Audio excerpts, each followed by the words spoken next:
Let's roll. All right, ladies and gents, we're gonna start our live stream in 5, 4, 3, 2, and one. After Antonio, welcome again to another episode of the Baka Den. Welcome to the Breakpoint episode 16. Hope you guys are doing well. This is your host Baka Den, live from the Northern Mariana Islands. Hope you guys are having a good morning, evening, afternoon, where you are in the world. I hope you continue to stay amazing. So, here in our panel for the podcast, we got Jet once again. Hi. Hi. and What's up? we also have our boy Arnell back. Yep, at your service. Oh yeah. So this is it's been a while since we've had we've had three peeps on the stream. So it's gonna be interesting to see how this all comes together. So it's funny because last week we were just recapping on some of the things we discussed on like what to watch and stuff like that, and like on the way in, Jet comes in and tells us like his experience after watching Midsummer. Yo. Anybody in the chat, watch Midsummer, like just watch it. Bro, I'm still gonna watch it probably on Monday or so, like tomorrow, yeah. If you guys like horror stories, right, or horror movies, this might be your thing. But like, as somebody who is not comfortable watching horror movies, but still watches for the sake of content and stuff like that, I don't recommend it for the faint of heart. But because the thing is, like, if you've ever taken a look into the movie trailer, Yeah. it's so colorful. It's nice. It's so flowery, Mhm. and like you look at the scene, it's like so breathtaking. It really encompasses Sweden's natural beauty. Yeah. But man, Mhm. it's weird. Very weird. Yo, like the more you guys are talking about it, I'm more hyped to just like head home right now and watch the movie. I was like, how's your tolerance with like horror movies, bro? I think, in terms of like, I'm okay with it. Like, I can play Outlast and all that. I can play that shit twice because I played the main game and then the DLC and all that. So yeah, I think I think I got the chops for it. But don't worry, I'll let you guys know if I can still be in the next podcast after that movie. I was like, you played Outlast? Yeah, Oh, Arnell, like my friend, he's also called Arnell. He gave me that game because it was free for a time. I was like, man, this game looks alright. I played it. Oh my goodness, this game's fucking scary. I can't stop playing it. I gotta beat it. Because like it sucks if you chicken out. It's a waste of a game. Chicken out, you don't touch that game ever again. But I was like, no, I won't chicken out. I'm just gonna tank the whole thing and play through the damn thing. And then the DLC is called Whistleblower, so you'll play as an Oh. investigator. No.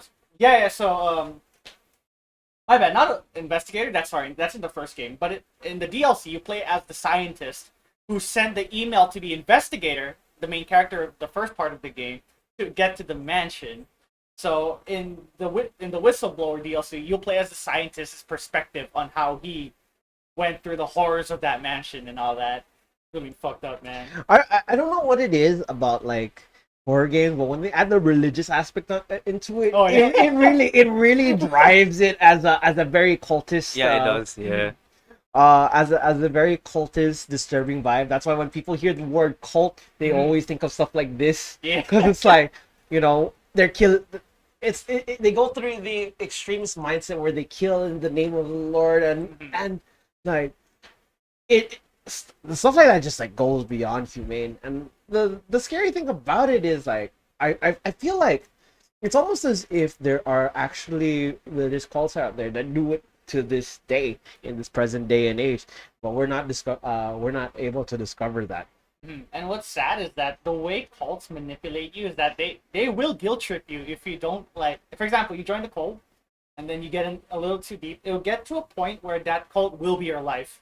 And the minute you disavow from that cult, they're gonna, shame you for a minute. And the fact that they force you to disconnect from your family and all that, essentially, when you leave the cult, you have nothing left.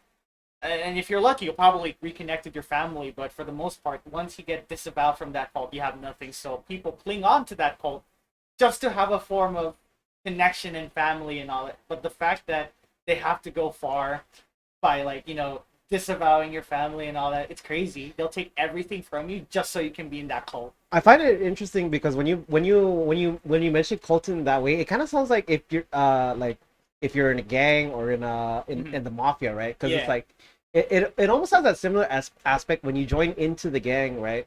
Like you commit to it, and if you choose to leave, there's always going to be some sort of punishment. Like Yeah, true. like for Yeah. example, the yakuza, like when yakuza either do something wrong or they choose to leave the organization, they uh they do this thing called a yubizame. Yeah. Or That's where you sacrifice your pinky, right? Or a finger. you take, so for the most part, like you take the tiniest finger, and you cut it off, and you have to do it in front of the highest in rank before you leave. And just like the idea of losing, like, I mean, it's not a big change, but like, the amount of pain that you have to imagine, just Yeah. like having to like sever Mhm. sever a body part is just absolutely insane. The big boss is like, pinky promise. Yeah, man. There's you're just bleeding out like, I can't.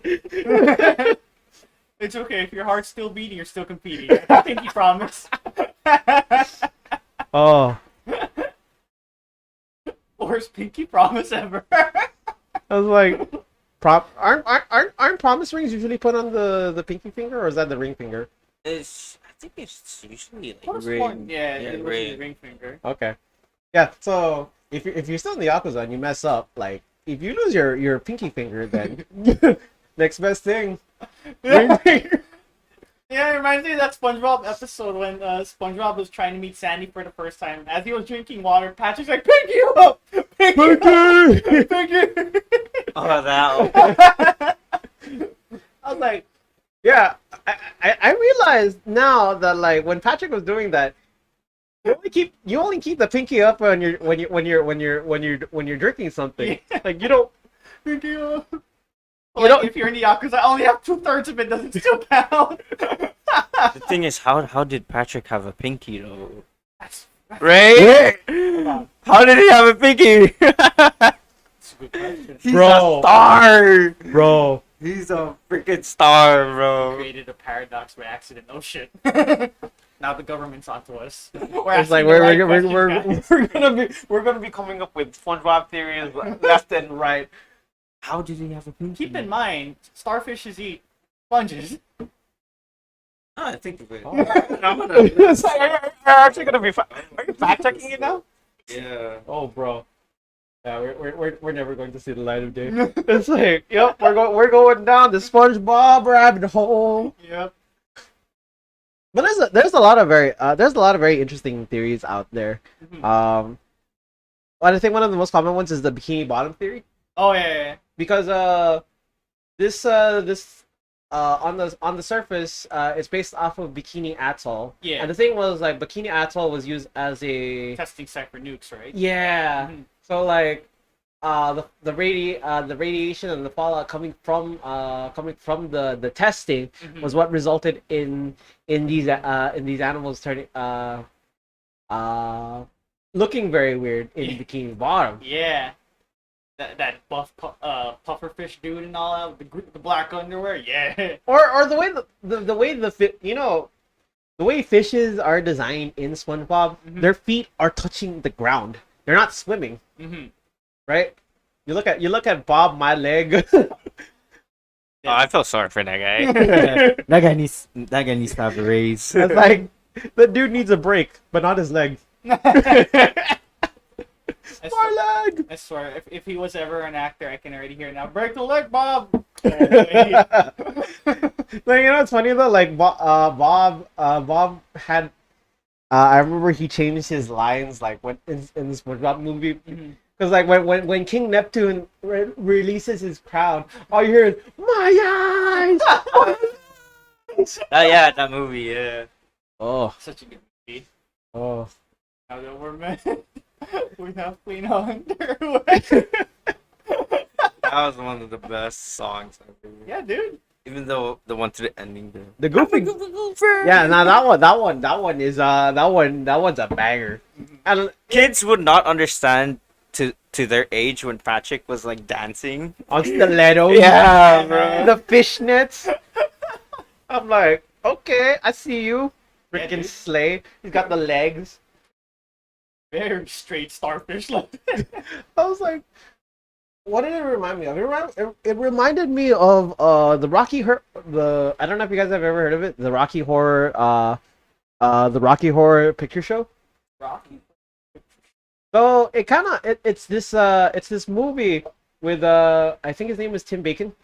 This is the same. So you know that guy, the curly haired Tim Curry. Tim Curry. Yeah. The dude with the curly hair who plays the concierge at in Home Alone Mhm. 2. Oh, okay. Yeah, that guy.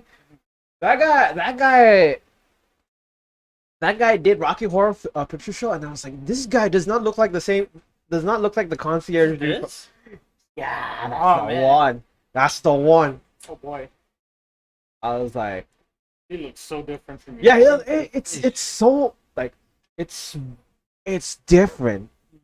That's the thing. I just found out. Yeah, Patrick does have fingers. Patrick does have fingers. Yeah, bro. Hold up.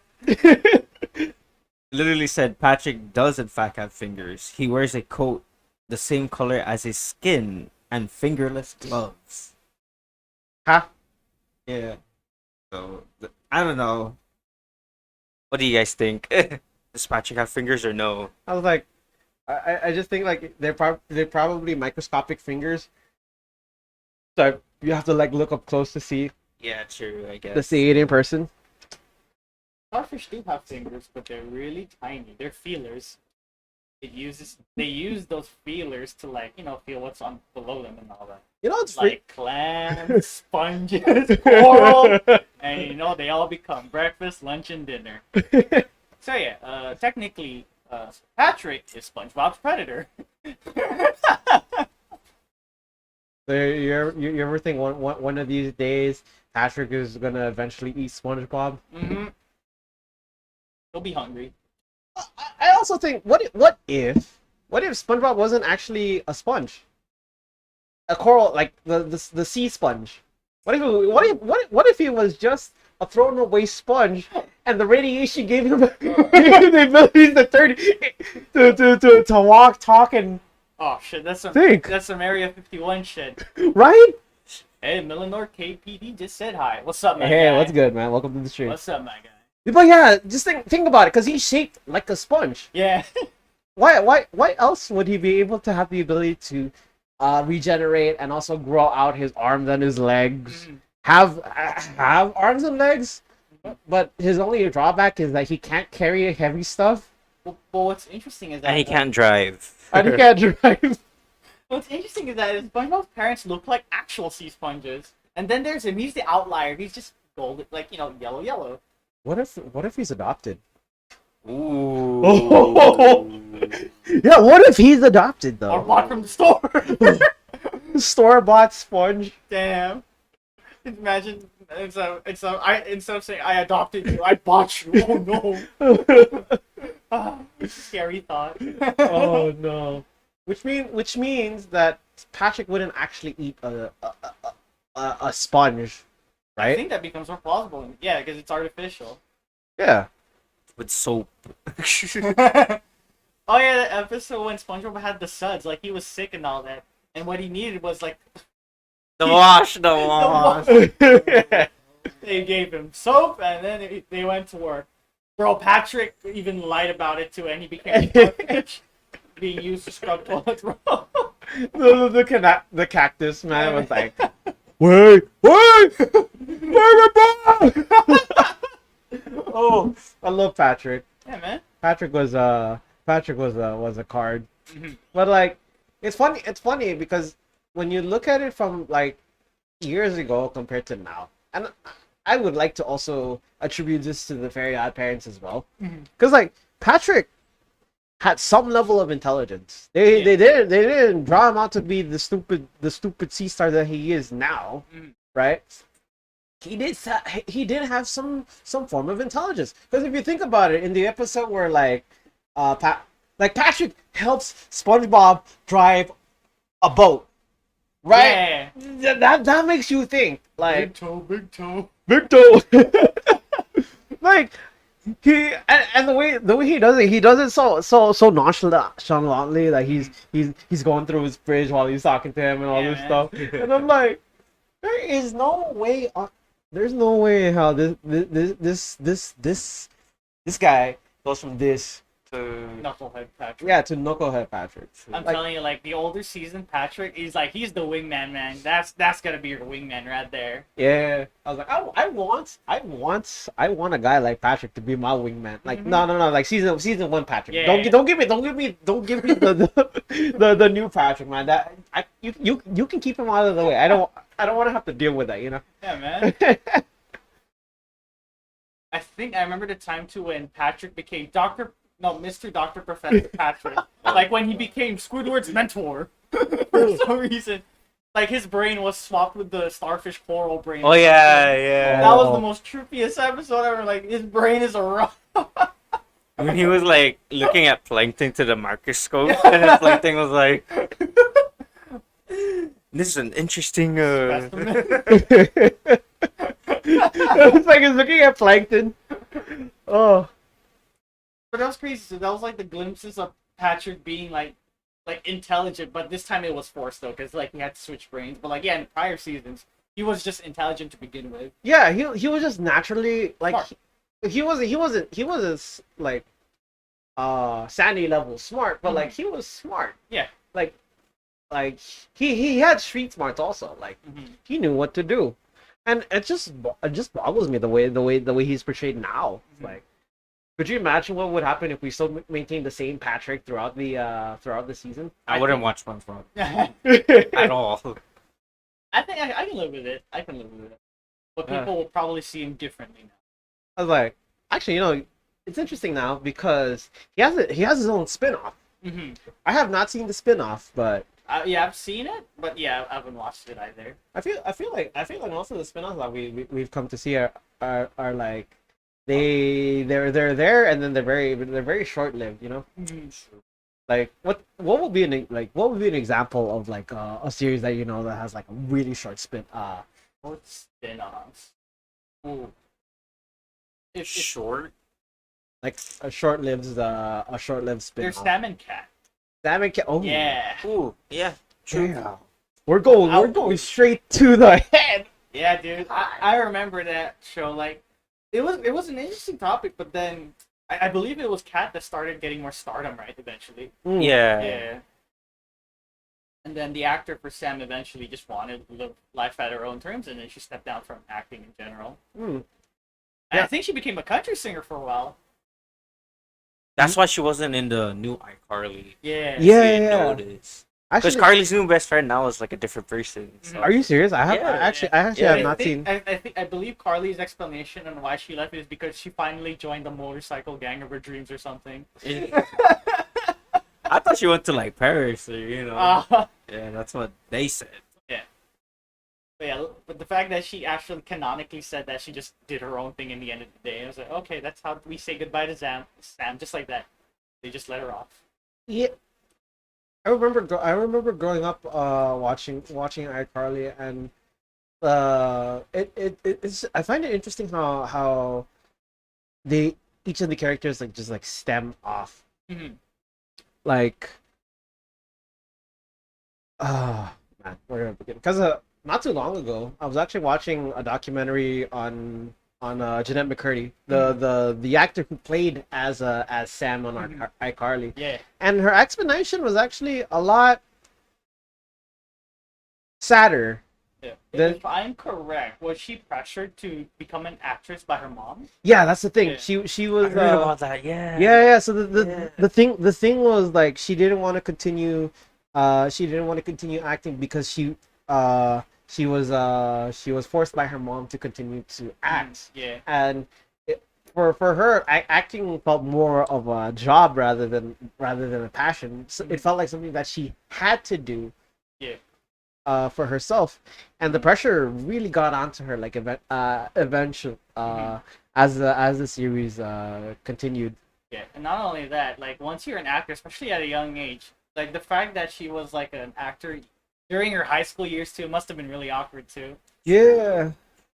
Like imagine going to like imagine her trying to date and the first thing her potential boyfriend tells her, "Hey, you're Sam from iCarly." Ooh. Yeah, that's Nerd. Don't hit me with the butter sock. the butter sock, Yeah, butter man. sock. The- She put she butter sock. like for added texture. She would put coins in the sock. Yeah. Just like, You know what the trippiest character in iCarly 2 was T-Bone. oh, Yeah, T-Bone. the spaghetti taco. No. You know what tripped me out? He's like, The tacos on a stick. Yeah, I'm telling you, bro. How did you do that? how do you put tacos on a stick, bro? Beats me, man. Like even as a kid, I was like, that ain't possible, man. Like, the fact that even Carly tried, it just broke. I kind of want. And then he comes out I like perfectly aligned with the stick. Like, I like how like the iCarly actually stemmed off of Drake and Josh. Mhm. And there was a very interesting fan theory behind this too, because the guy Jerry Trainer, the guy who plays as Crazy Steve. yeah, Or he no? plays as Crazy Steve Yeah, in Benjamin Drake and Josh. Spencer. Yeah.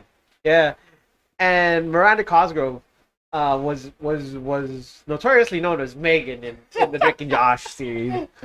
Like there was a fan theory out there, and they said that Crazy Steve eventually I heard about kidnapped yeah. Megan Yeah. and went down Moved to yeah. Seattle, Washington, Yeah. and he tried he brainwashed her into thinking that she was his sister. Yeah. And that their dad was working in the Navy while he was in the submarine, and I'm like, yo, what the hell? That's some Metal Gear Solid shit. Right there. I was like, wait, What does Carly have? Like, bro, she a sleeper agent with like nuclear launch codes also. Are we gonna go this far? dude. I don't know what it was, but I think in the earlier phases of like Drake and Josh, like I didn't like Megan for some reason, because I was like, She's annoying, right? yeah, at first she gave off the very annoying vibes, Like later on. like she became a lot more relatable later on. Like I felt that. That Pepper episode. Yeah. And she sabotaged them, and I was like, yo, that is I just love to meet anything that goes wrong, mix. yeah. Josh has the thing where it's like, Megan. It gets me all the time. But the drama behind it also is very interesting, because the relationship between Drake and Josh, we were set to believe that Drake and Josh We're siblings, right? were in the show they're siblings, and But basically they're like step siblings. they're step siblings. Yeah, so step bro, step bros. But still, like on the outside of the set, they're not actually like. It was said that they were not actually friends outside of the set. Oh yeah, I heard about that. Which too. Also stirred a lot of controversy, because back in 2016, Josh had a wedding, and Drake was not invited to the wedding. But years later, Drake Bell was involved in some allegations regarding Grooming again, right? yeah, grooming. Yeah. Yeah, that really took a deep dive for Drake Bell. I was like, And if I remember correctly, it was this year he had like a hearing, right? A court hearing and all that. yeah, Dang. like man, As a kid, like I love watching their shows, but then once adulthood hits and reality starts seeping in, life is very different outside the set. yeah, child You're act, just like, what? They would do this? yeah, child actors really change as they grow older, because they you wouldn't expect them to do the things that they do now. That really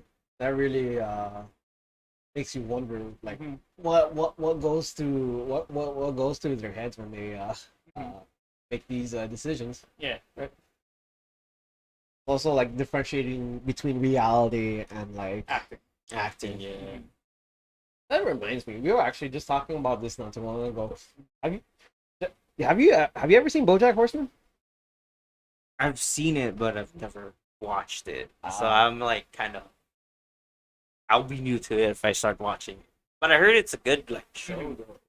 It's definitely one of those shows that has a more adult theme into yeah, it. Yeah. yeah, I heard about it. Because I've seen like some TikTok videos of him like saying quotes and stuff. Mhm. Yeah. And I'm just like, why is he sad? You know, like, This is he hitting good? This is hitting harder than it should. Yeah. Yeah, it's like sometimes you watch a show and you think to yourself, is BoJack gonna be okay? I, Yeah.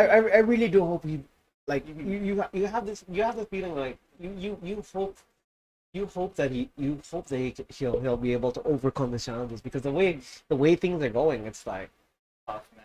yeah. Up and down relationships, living the highs and lows in life. It's all mixed in together. Hey, we got a new follow from Beach Boy 670. Welcome Hey. to the stream. Hope you Welcome, guys welcome. But yeah, like you're mixing the highs and lows in life, and then you're mixing relationship problems too, and you put them in a blender, and my goodness, it's a roller coaster. If It's you a- watch the show. it's a gritty reality of what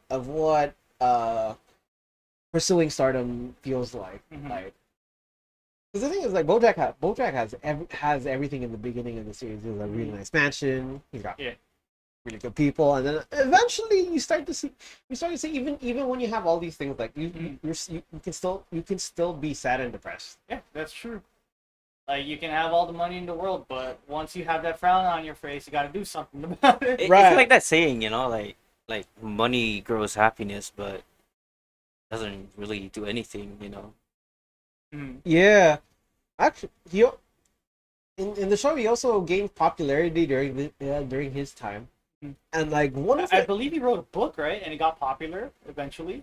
so he had a ghostwriter Mhm. that did his book. So Ah, okay. yeah. Mhm. And that was where things took a deep Turn. dive because when she wrote his book, and Mhm. this is a little bit of a spoiler into the show. Um, when she did his book, like it explained like some of the negative things that affected him now. Yeah. It showed us a more vulnerable side of him. Mhm. And BoJack hated that. He didn't want her to publish that book because to him it was embarrassing. Yeah. It didn't reflect the thing that he wanted to portray, In that book, yeah. right? And so, like, yeah, he made an attempt to write his own. Version of it. Yeah, and he did it while on drugs too. And those dude, that was a trip, man. Yeah. I was like, see, this is why it's important not to do drugs, kids. Oh, you'll end up sleeping next to the road. You And can't. then you thought that hot girl Jenny was like hitting on you in the bar, but it turns out it was it was that like boony dog you were hanging out with. That wasn't Jenny. That was boony dog. It- Got roofied. Oh! Yo! Hey. Zero! Welcome to. Thank you so Hello, much again hello. for Thanks the for the raid. raid. Welcome to the stream. Doing well. Oh my God, yo. 13 beats. Let's roll. Yo, if you're watching, if this is your first time watching the stream, welcome. Happy day, Zantiro. Hope you guys are having a good morning, evening, afternoon over on the world. I hope you guys continue to stay amazing. It's not too often that we get rated during a podcast. So I see. yeah, all the more reason why if you guys are interested in like the content that you see, we're actually doing a podcast right now. This is episode 16 of the Breakpoint, where we talk about a lot of things actually. So we talk a lot of the times we talk about what's popular now, what's trending, anything relating to school, work, lifestyle, anime, gaming. And usually we start with one topic and it just snowballs from there. Yeah, it's basically a vibe type of feel. So Mhm. yeah, well, again, welcome again. Hope you had a great stream, ReZeros. Been a while. Hope you're doing great. But yeah, there are some parts in BoJack that just hit up harder than it should sometimes. But yeah, I recommend watching it too. I appreciate that. I'll probably check that tonight. Yeah. Yeah, I was like, well, I believe it has 4 seasons. Four Oh, seasons, yeah. yeah. Pretty long. It's long, but like, at least the episodes are pretty short. Mm-hmm. That's what I can. Yeah. I mean, they're on the same. They're the same as like Rick and Morty. Mhm. That's another one I need to catch up on because like I haven't finished season 5.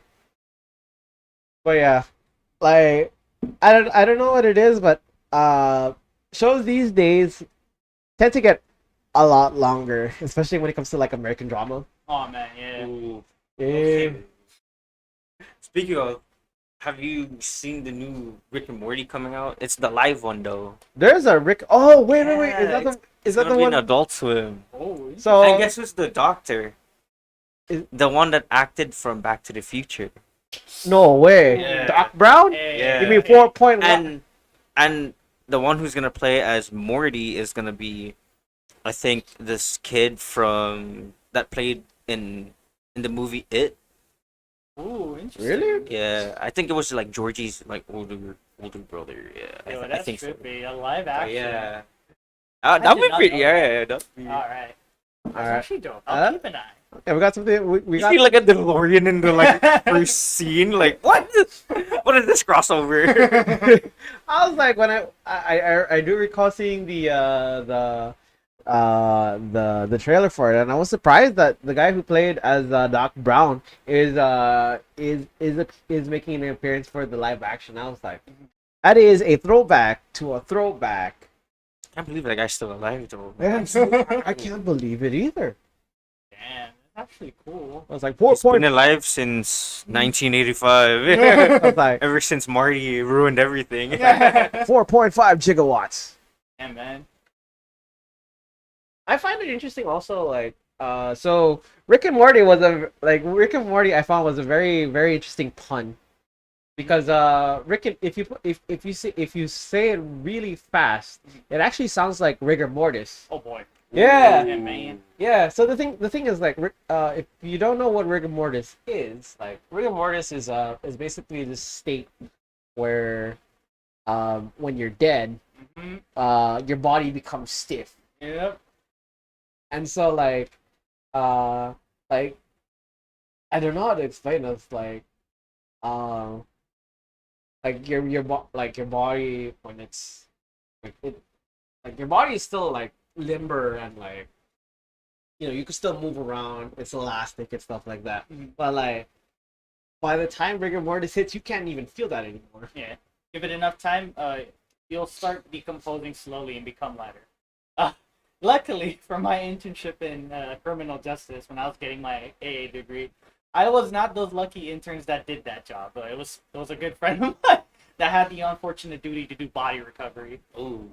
And from what I remember, the body was light because it was rotting for a while already, and it stinked like hell. Oh, Oh yeah, that's not fun. I didn't get that short end of the stick. I only responded to a burglary and what, how do you say this? And an aftermath of a suicide and all that. But it was just the aftermath already, because I think you guys heard of this news.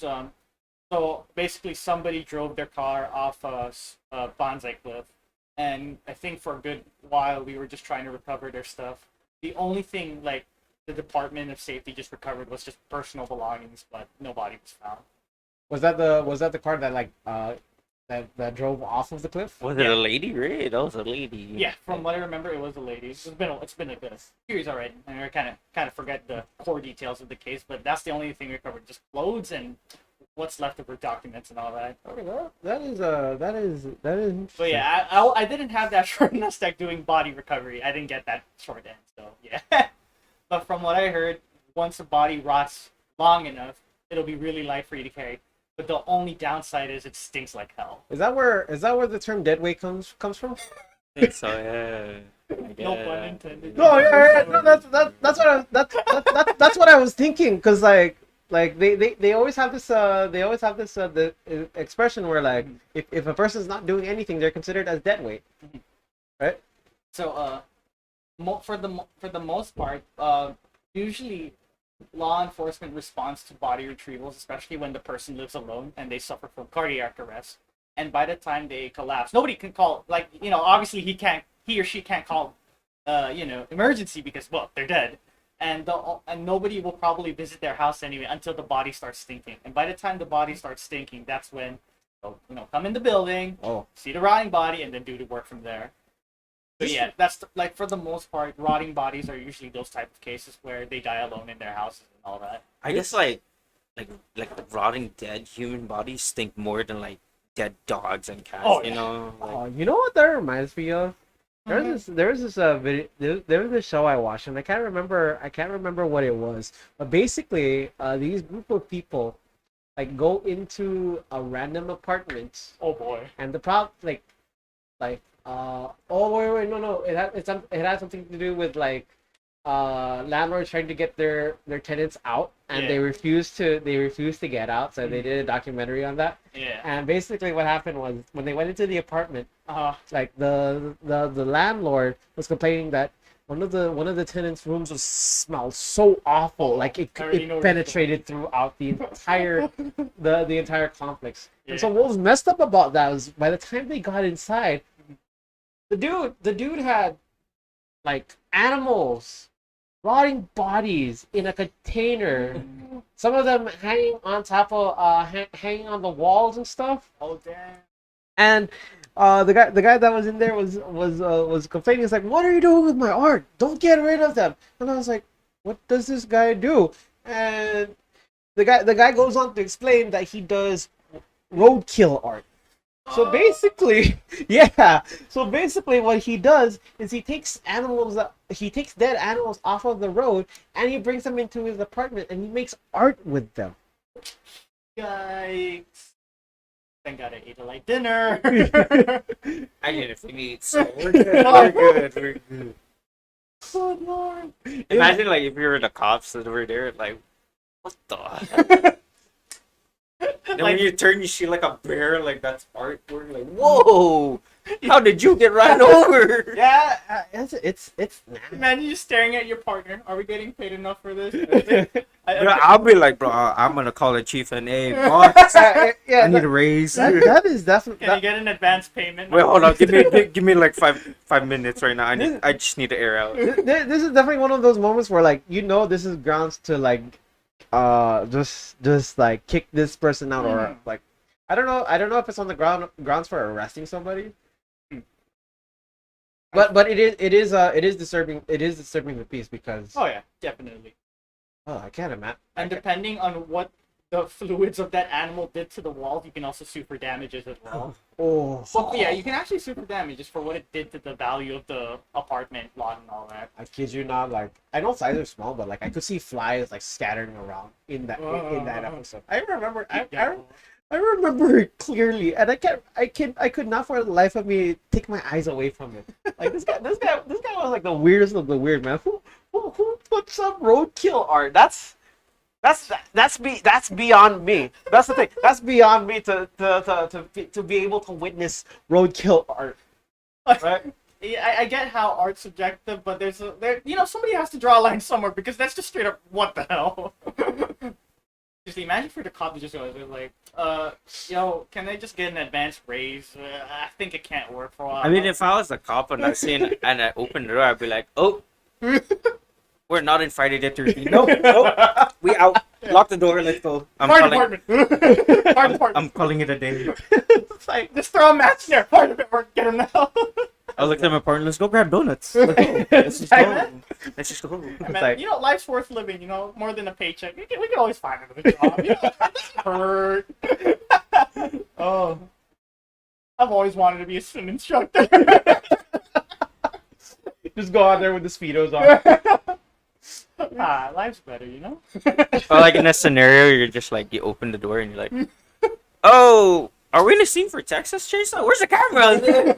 Are we live? I think when I saw the trailer for Texas Chainsaw Massacre, like the thing that got to me was like at the end of the trailer, I was like based on a true story. It's actually true though. It is. See, that's the thing that boggles It's me. like legitly true. But like whatever happened in the movie is I think they added it's some not. exaggeration. Yeah, Yeah, I mean, But I this- hope to God it's exaggerated. no, but this is the real legit like story, bro. Like I forgot this guy's name, but I've seen a video of it.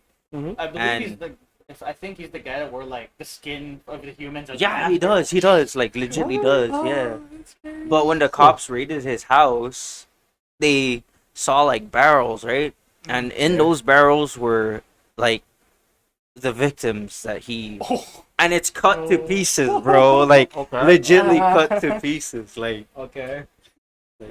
it's crazy. If you guys ever like just search up the real Texas Chainsaw Massacre real. and just I don't know, just watch it Just or imagine read about it. on this episode of Underpaid Cops.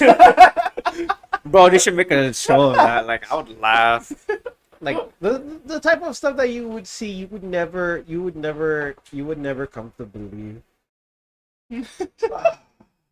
No, but like I could see like in horror films, I could be like, oh shit, that's pretty cool. Mhm. But if it's like real life, like like I'll just be like grossed out even more, you know? Yeah, There's a lot of human body right there. Oh god.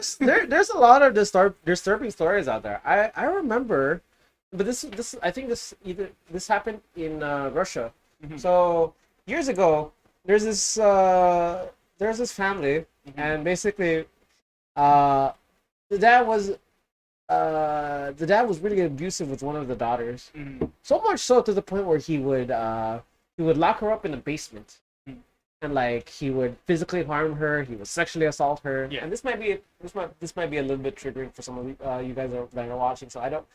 If you're not comfortable with this, it's totally fine if you leave. But yeah. There are some pretty disturbing cases out there. Yeah. So, moving on though, like it just like the guy just like locked her up in a basement for like 20 years. Yeah. Like to the point where like she became pregnant Mhm. and she had a kid from him, Mhm. and she wasn't allowed to send any notes. They were only supposed to stay in that basement. They couldn't go anywhere else. Mhm. And the amount of torture that goes behind that is absolutely disgusting.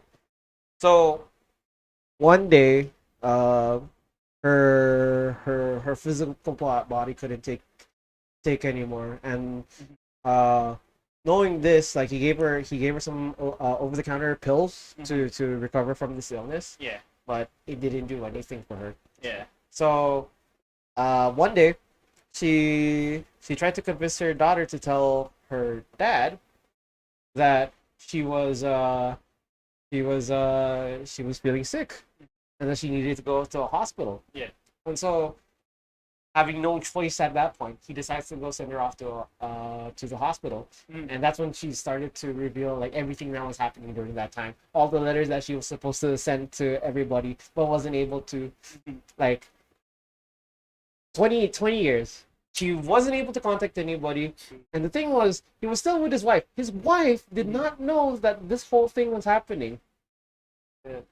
And at that point, it really Why makes- didn't you just go down to the basement? No, because here's the thing. The daughter had a very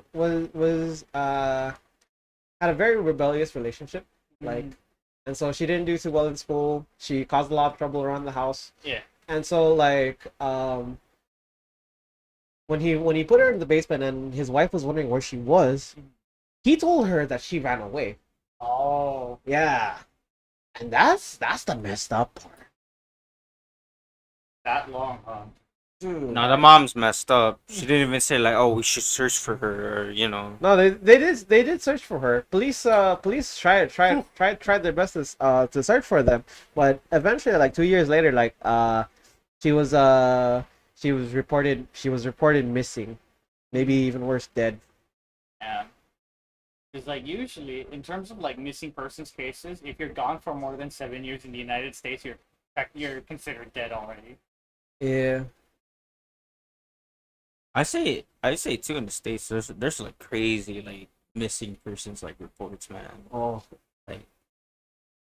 like for me, the cases that I like are they go missing, but people theorize that that person's just someone else. Those are the cases that I always like to entertain because like man, that's actually pretty interesting. They're not gone; they're just someone else. That reminds me of a Twitter article I came across. And Right? okay, uh, Twitter has this thing where when you scroll down, it shows you one of those clickbaity things like you will not believe what happened to this person. And then I read into the article. I'm like, thank God for the guys who in the comment section is like who tell us the ending of the story because like sometimes they talk about a story and like it takes so long to get to the point of what it is. Yeah. Like you have to read like I think 10 pages worth, right? Mhm. And so one of the most interesting cases was Richard Simmons. Oh, okay. So if you guys Mm. yeah, if the name sounds familiar, Richard Simmons was a fitness icon. I see. Like he one of his icon his notable features were his curly hair, his red sequin shirt, and he had I swear. the red striped booty shorts. I'm pretty sure if I showed my dad this, he would know. Because when I see this guy, he looks like a stereotype of the fad diet era. He looks like a walking stereotype. Dude, man, Richard Simmons was a vibe, man.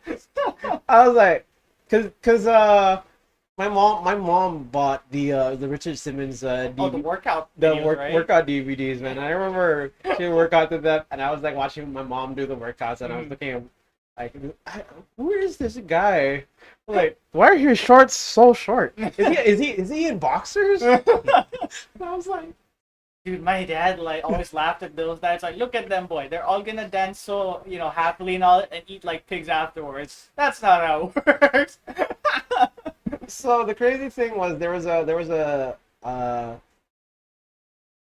in 2012 like was when things started to dip and he disappeared like for no reason. Like he never told anybody what he was. He didn't inform his students that he was not going to be there. People waited on him and they didn't know where he was. Mhm.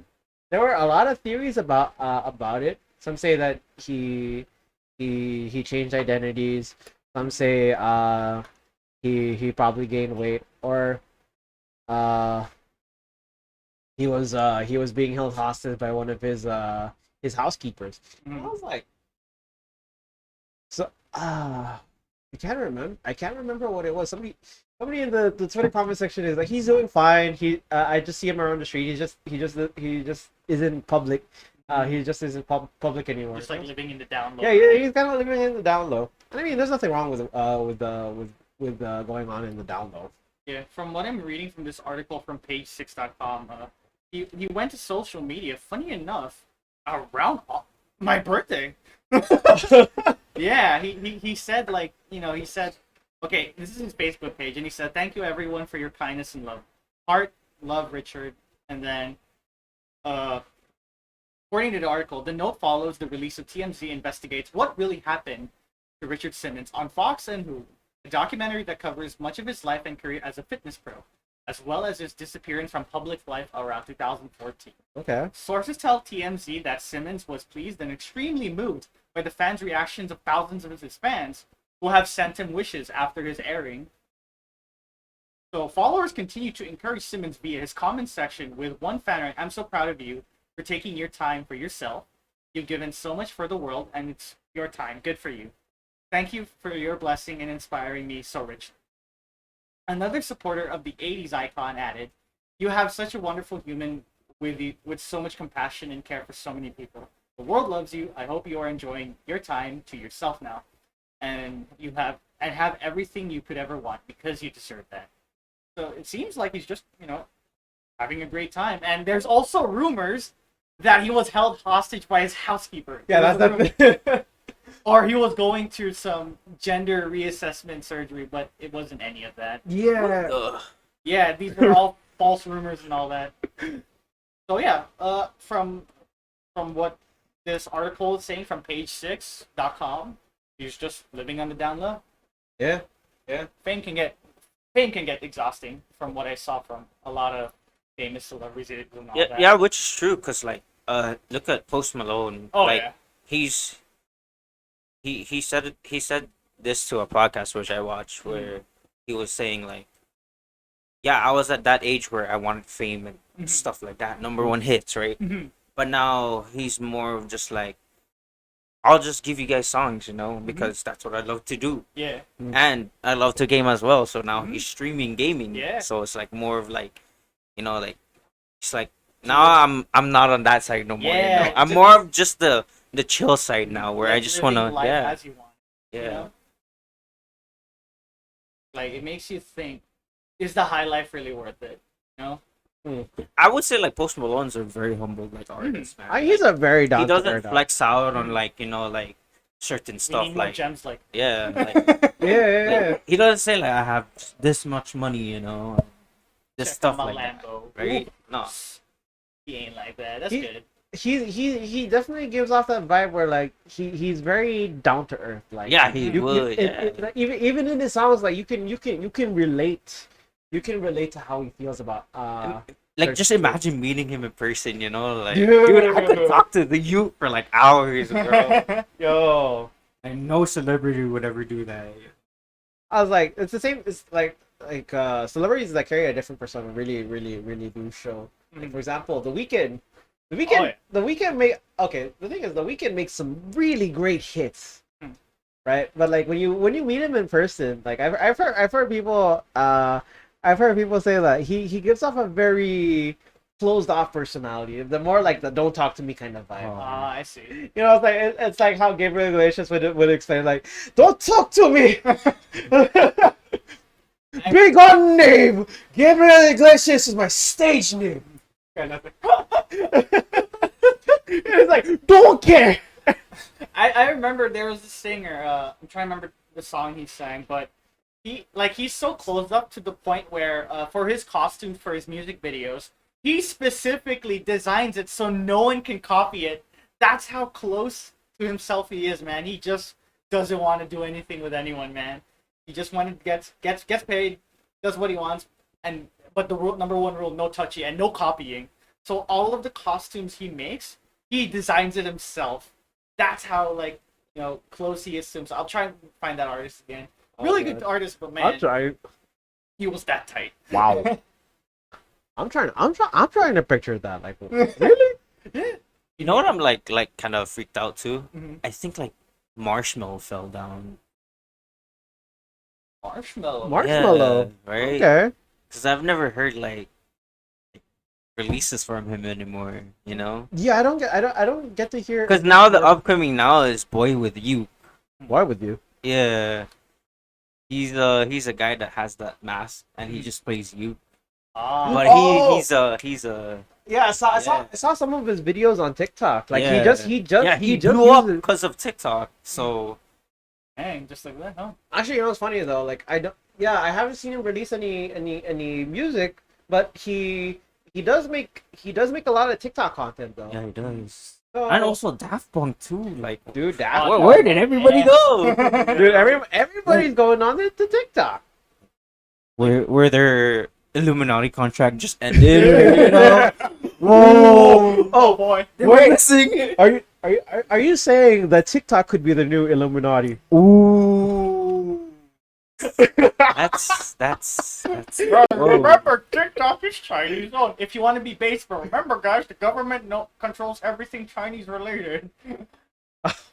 Lord Xi Jinping is looking at your TikTok, guys. Be careful what you follow, or you lose social credit. Oh boy. In this fight for social media, it kind of makes you wonder, like, would you rather have your data compromised with TikTok, or would you rather have your data compromised with Facebook? Lord Mark Zuckerberg. I swear.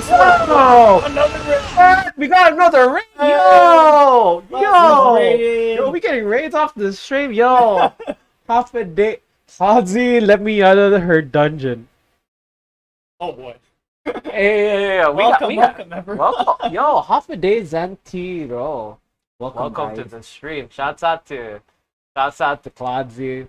Welcome to the stream. Hope you guys are having a good morning, evening, afternoon, where you are in the world. I hope you continue to stay amazing, yo. Welcome to the rabbit hole, everyone. Glad to have you here. Welcome to episode 16. 16! Yeah, man. 16 of the Breakpoint. That's crazy. So like, if we hit episode 100, are we gonna get Super Saiyan 2? Bebo from Guam. Hey, let's go. Let's Go, go. Guam. 670 671 represent. Let's go. I'm What's up, guys? I'm digging this vibe right here. You know what? I'm gonna go away. Like, looking for the thing. I'm looking for the thing that you do the thing. All right. Here we go. He's gonna do his. He's gonna do magic. He's gonna backflip. Yo, we got follows too. Yo, welcome. Bro. He has guys. He has Half-Life 3, guys. He's finally out. He's fighting Half-Life 3, bro. What? I have Half-Life. Yo, thanks for the follow, guys. Much love out here, man. Welcome again. Yo, I wonder if I could pull this off. All right, boys. Yo, we got Jello 670, Star Ringo, Hello. Claude Z. Welcome. Hello, what's up, Yo. dude? Yo, we got Kid in the house too. DJ Big Kid. Yo, what's Hey, good? let's go. Half a day, yo. A lot of guest characters. Yo. It's not too often that we get to do this, but hey. Hey, yo. Oh. Hitting it up in the 670, 671. All right. It's over, boys. Simon has it. He has Half-Life Yo. Half-Life 3. Yeah, we got Blaze too. Yo, Blaze. Dude, Blaze, what's good, man? Long time no see. Oh man. Yo, we on a different scale. Oh, we were actually just doing we're working on our podcast. So things have been going really good. But since this is a very unique episode for us because like we actually have a returning guest character here from our last podcast. We got Jet. Sup? And we also got Arnell. At your service. Yeah. So earlier we were talking about how some EDM artists are slowing down on releases, and artists in general on YouTube. And we stated that they're slowly going to TikTok, and and chances are it's probably because the Illuminati told us. No, but like, get this, dude. Like, you listen to like certain artists, right? Yeah, sure. And then you just realize, like, how come this person never released anything? You know? Mhm. I mean, the thing is, like, Marshmallow does have some collaborations though, but like, Oh, yeah. it's not too it's kind of weird that he doesn't release any like album like songs or singles of his No, own. cause he makes beats basically, right? Sure. Yeah, he does. But like, dude, Bro, there's like an EDM song I'll always slap to. It's you guys know Linus Tech Tips? Linus Tech Tips. Yeah, I love his opening. Supernova, bro. Yeah, by Laszlo. That's where it's at, man. That's my jam. Dude. Bro, when I start like doing weights in my house, I'm like, all right, time for my arms to be RTX 30s, 3090s, bro. And then once I'm done, back to GTX 750. I was like, it's interesting because like, if people didn't know who Linus Tech Tips was, they probably know him because of the meme. It's like the headphone meme. The headphone meme. Oh, he's just like staring at you. It's like a Discord call. I mean, like look at all these like big artists like Dead Mouse, dude, Skrillex. Oh man, Dude, yeah, Bro, I think. I remember dubstep back then. Dude, though. dubstep it hit was high. hard, man. Like 2K12 was definitely the rise of dubstep. Deadmau was one of was definitely another banger too. Yeah, I haven't heard Deadmau in a while though, man. I think. Dude, I Deadmau think went he was hard. in an ad about, or I think it could be a different artist, like an ad called Masterclass and all that, and he teaches you how to make music, and he stated like, you can make any song, like you can just get a laptop with the basic ass software and make a banger and all that. I was like, oop, you essentially saving money. Thanks, Deadmau. Because how Dead Mouse came to be, like, his name for Dead Mouse was actually like a virus Really? when he was making a beat. Mhm. And then that's how, I don't know, but it's a crazy story how he became to be.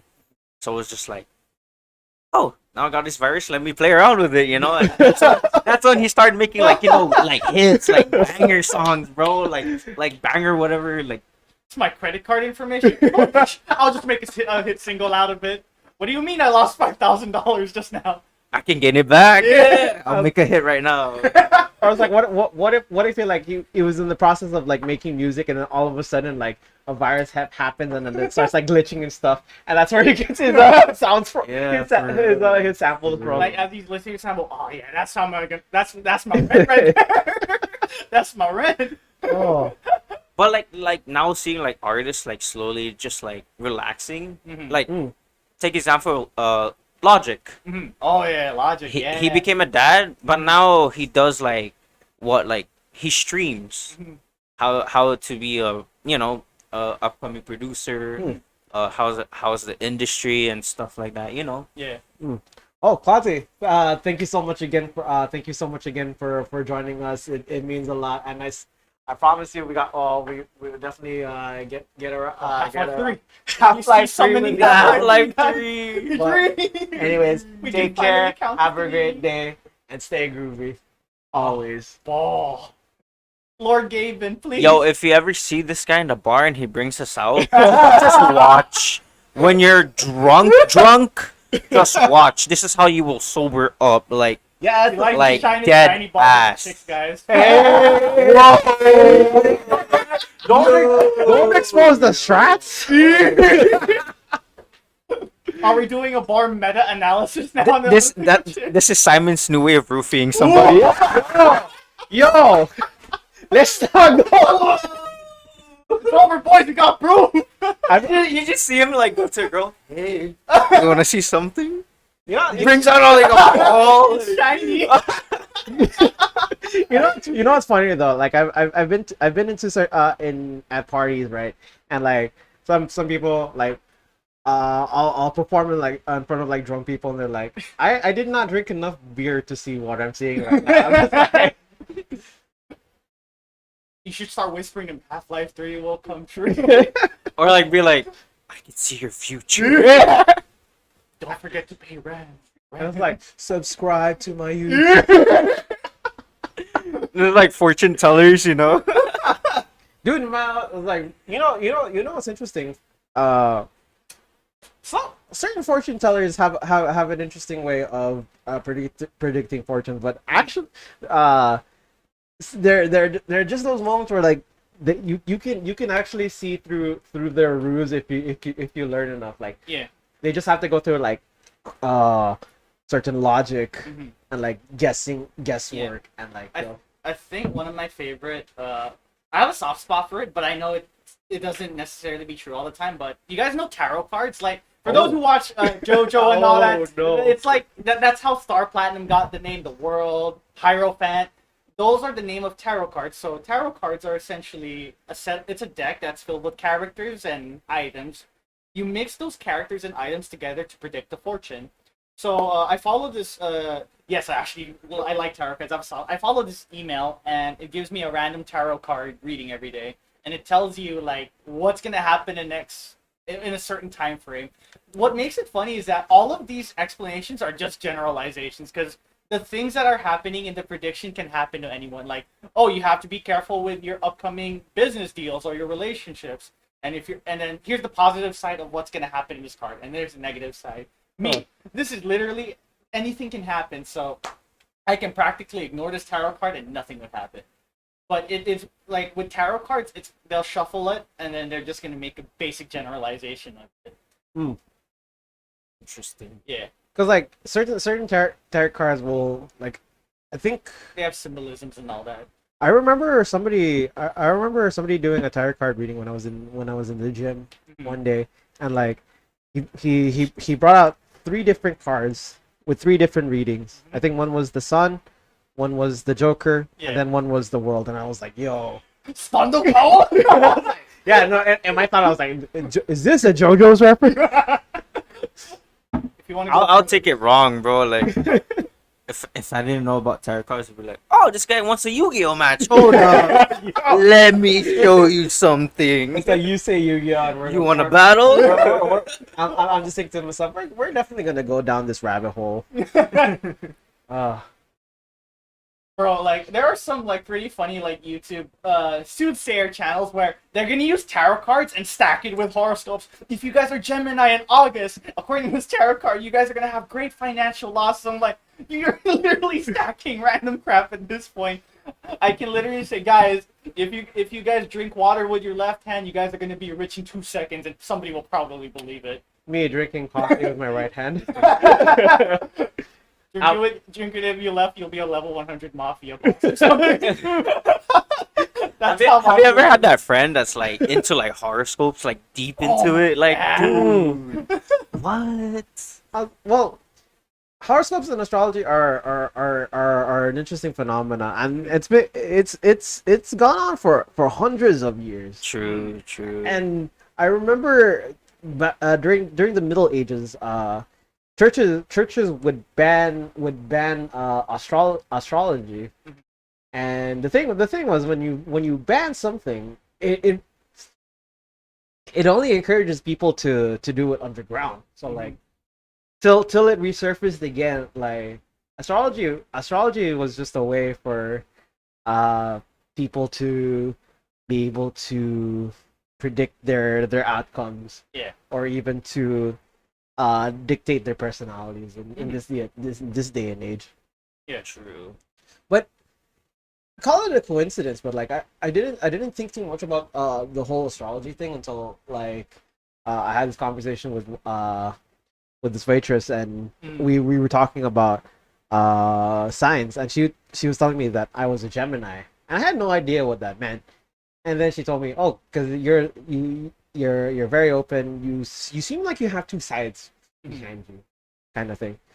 And like for some reason, like when after I went home, I tried to see I tried to read up on what a Gemini personality trait is, and I was like, why is it that this is pretty spot on? Mm-hmm. It's kind of scary. It's kind of scary that like it fits it, even though I don't realize it. Like it's accurate. Yeah. But I mean, it's interesting to note, but like I don't want it to get to the point where like it becomes something that dictates like my compatibility with like relationships and whatnot. True. Bro, like I swear, like every time I think of like astrology, I'm like, oh, the druids are talking again. So whenever I see like TikTokers talking about astrology, hey, come on, druid, come on. I don't need your nonsense, bro. Virgo, Schmergo, bruh. It's all about getting that, getting your life done the way you want it to be, rather than some druid on TikTok telling you about something else, man. I think people have the ability to control their own fate and not be dictated by what something tells them to do. Yeah, man. Yeah, true. Like, bro. Humans are very interesting. We lead in certain ways, but sometimes, we need guidance, right? Oh yeah. I think it's important that we get guidance along the way, Mhm. but to get guidance from something that you've never experienced or seen before, that's that also drives that burning question also. Sometimes the guidance can come from yourself. After failures, you can learn from them, then pass the guidance to someone else. Actually, this is probably a good time to transition.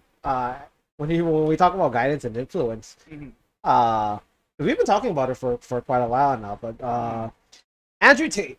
Oh boy, here we go. Yeah. At one point it was gonna come out. The time that it was gonna come out is definitely now. Based McBased Andrew Tate. Oof. Andrew Tate is an interesting one, I'll tell you. Like he's garnered so much influence over the past few months, and he just got banned recently on all social media platforms. Yeah. But like, if you look at his background story, like he was a fighter, right? Was he a boxer or was he a UFC? I think he was a kickboxer. He was a He was a kickboxer. Okay. Oh, interesting. I think he's just doing hard drugs, bro. That's why he's who he is now. I don't know. Or maybe he signed in with the Illuminati just to get clout, bro. Bro. Somebody has to be the villain of this story. It's like, No, but like think of it like dead ass though. Like Or like somebody like I had like a friend that always told me, like no matter how peaceful this world is, somebody has to be the villain here. Eventually, you're gonna have that villain, whether it be some crazy influencer on TikTok land or some dude in the desert that wants to blow you up or something. There's always gonna be that villain archetype in that life. And my goodness, Andrew Tate fit the role right. It's just interesting to see like his viewpoints and the thing is like he makes some pretty good points like like being able to look after your parents when they get older like or like successful like points, but like yeah. at the same time he just like overdoes it in a way where just people just idolize him to the point where like I'll kill myself for you, or something like that. Or like they're willing to die. They're willing to die on the hill to defend. It's like he's like a new like emperor, like. I'm telling you, man. Like this is the same guy that values like dude. He's like to him. His viewpoint is if you sleep with 10 women, you're the man. But if that if that lady slept with 10 guys, she's a whore and all that. That double standard is like insane. He thinks that men are superior and all that, and that's like the most misogynistic thing you could think about. I get masculinity is important for all guys here, but at the same time, you have to like draw a line somewhere. There's a difference between being a man and being an asshole, and Andrew Tate is just a fucking asshole. I was like, it still gets to me. Like in one of his I think it's one of his interviews. Like he introduces the concept of cheating, and he goes on to say, if you like, and I quote, if I'm in a relationship with a girl and I love her, then that's love. But if I hook up with another woman and I have sex with her, but I don't love her, then that's not cheating. It's exercise. And see that mentality there is gonna like just made me shook on like so many levels because I'm like that's the kind of behavior we try to avoid, Bro, there's the gym to go to exercise, dog. Like, what? The fact that he sees like women as tools is like the most disgusting thing ever. Unless if it's Phil. whoa. The Family Guy scene. Yes. I still can't get over that scene, man. That's It's not prostitution unless she's an actress. This message has brought you by the Church of The Church of Jesus Christ. oh my god. It's so cursed, man. I really don't know how to feel about like going down that line. I'm like it's gotten to the point where like there's so much like Andrew Tate has so much influence. Like it's gotten to the point where like he has his own theme music now. Like you know what I'm talking about. Yeah, like the meme comes out and you hear the that French song. Yeah. And like Yeah, he showed me this. This guy has a song. and it's like No way. like it's the iconic music that comes out and then he always busts in with like a cigar on his in his mouth. Yeah, man. I'm like I know we meme on the Sigma male grind set meme, but I think I think this dude's just taking it too far. yeah. He's just taking it I mean, too far, man. in terms of like the extremity behind it, like the way I see it, like he has a lot of influence, and sad to say, it's gotten to the point where his influence extends to the youth. Yeah. Cause like Yeah, it got out of hand, bro. yeah, it's Like young girls would want to sleep with him. Like that's just sad and crazy. I was like I'm at a point in life where I see like 5-year-olds watching TikTok, bro. I'm like, any minute now, this little boy right here is gonna be listening to Andrew Tate, bro. yeah, it's like he probably wouldn't know who Andrew Tate is until like he sees his face on the For You page and he already knows like, oh, I want to be like Andrew Tate when I go. I just thought of this and it's funny. Andrew Tate is the new R. Kelly. Bro. Bro, at this point, let them fight, bro. Let Oh the my two clowns do it now, bro. God. Clown show. I don't think R. Kelly would win in a fight though. Let's be real though. Isn't he still in jail? Yeah. Oh, Jesus. What year is it? 2022. Yeah, It's he'll be there been- for a while. No, but didn't he get sentenced? Didn't he get sentenced? Just Yeah, recently. recently, yeah, Just recently. He ain't going out anytime soon. As you should. Mhm. It's just weird. Bro, she had fire songs though. Unfortunately. Unfortunately. Yeah. Yeah. I believe I can fly. It's still a good song. But like, it's so conflicting when you know it's a good song, but the people who play who play the song make you question whether or not you want to listen to that song anymore, Mhm. even if it sounds like a banger. You know. Yeah, dude. It's like when you hear someone play that, you just cut the music off. Like, what are you doing? No, it reminds me of the meme where like Simba's trying to revive his father, but then there's me like trying to shake the artist. Please stop doing cocaine. I believed in you. Don't leave me. Oh. Oh. God. Don't do cocaine. You are about to release your next album. Don't go to the dark side. Oh man. It hurts, like especially you have a favorite artist, and then when you do the research, you start knowing their dark history and all that. Some artists bounce back, but some don't, and they stay in where they're at for a long while. Yeah. I mean, in the recovery, like I don't know what it is. If because the way I see it, if an artist or if a celebrity recovers from a goes through a drug case issue or like an accident, right? Yeah. He's able to recover. He's able to recover, right? Mhm. But if you have a celebrity that goes through a sexual allegation, especially if one that involves pedophilia, Mhm. that is hard to recover from. Yeah. Like, cause that reputation sticks Mhm. to you, Yeah. no matter where you go. So you are stigmatized from that concept, right? And Dre too, you have a good point. Sometimes like the least you can, or like it's the term ignorance is bliss. You know, you can just separate the art from the artist and all that, and it Right. goes a long way. Mm. You know that's their life. They're dealing with it. You wish them the best, but in the end of the day, they release the product and you like it, and you can listen to whatever you want it and all that. But it is kind of sad though when you do a little homework on them, knowing what they have been through. It's tough. Right.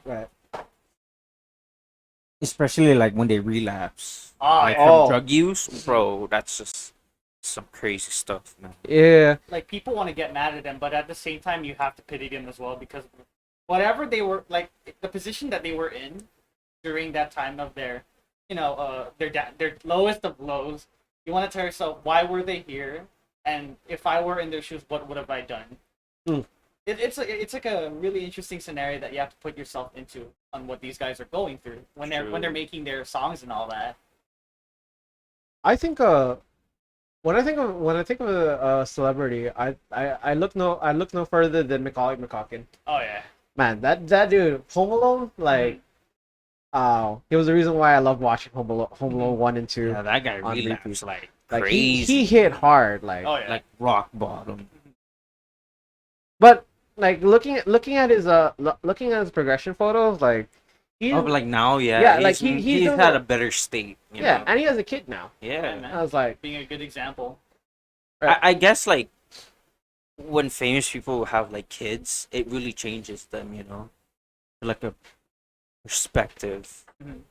right. I think when you become a parent, like It just changes, man. yeah, and of course you want to look at it from a positive perspective. Yeah. Like, you want to do like I think about it too because I'm like I'm nearing the age where like all my friends are like becoming parents now or have kids of their real. own. Okay, Simon, you're not 30 yet. Just pretend you're not 30. Yeah, no. Okay. But still. Hey, but in the chat, if there's any of you guys that are parents, shout outs to you. Yeah, man, you guys You guys are the best. You know that. you guys know how to hold it down, man. Yeah, man. 'Cause, man, Be the dope parents. You know what I'm saying?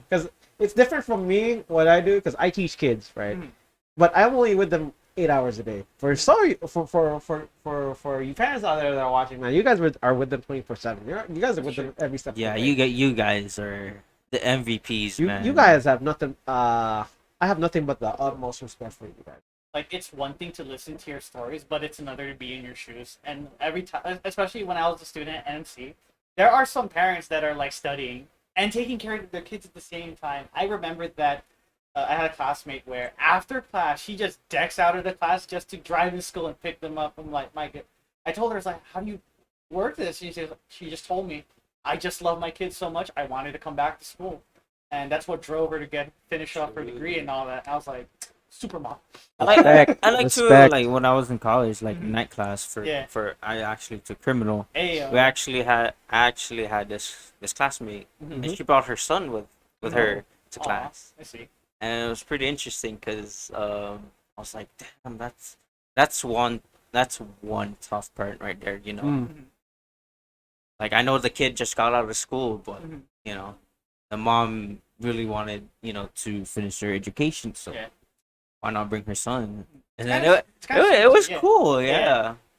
Because Because the also- kid actually enjoyed because we actually Oh, did man. some Really? yeah we Yo, we that's actually actually did like cool. an activity that night, so it was like it was a pretty chill night, Mhm. you know. Wow. And it's good too. It's good as well because the kid can, like, he's actually watching his mom, kick butt and all that. Yeah, She's setting a good example for her son. So when she goes to college, she knows that if my mom can do it, so can I. That's a good way to set an example. That's so wholesome, man. I bet that was a lit class session, man. I- it was, bro. It was. And That's you pretty dope. like when you see these kinds of stories, like it really reflects on how kids view their parents, like Mhm. especially when you have a really good influence on them, like when they know what to do, when they know how to draw the line. Yeah. It's like kids tend to emulate what their parents do because they're the closest things that they have, and in this familiar and this familiar system, like it's part of the reason why, like, early childhood development really depends on really matters on how Life at uh home. yeah, like how and Yeah. how parents treat not only you but how they treat other people around them as well. Mhm. True. And it's like if a child grows up and watches his Hmm. parents fight, Yeah. like to the point where like they're screaming at each other, from screaming at each other's necks, throwing stuff around the house, then there's a chance that the kid will probably emulate that kind of attitude because that's something that's accepted and it's the norm, Mhm. and it shouldn't have to be that way, right? And but if you have a kid that's raised in a household where um like when it comes to arguments, like they look at it from a more diplomatic approach. Yeah. They try to understand that, oh wait, our kids watching, like we should Mhm. really consider how we handle the situation because Yeah. we don't want to have any broken bridges. Mhm. And this is usually what causes like traumatic experiences for children, especially those of like really young ages. Yeah, which is really true, bro. I studied this too in criminal as Mhm. well. You know, that's how like some people commit crime because of childhood trauma and stuff like that. Yeah, that's So true. it's pretty crazy, man. Right. And so um from an educational standpoint, like if like a student's mental health really does matter, and like if things are not going well at home, Yeah. it becomes an extension Mhm.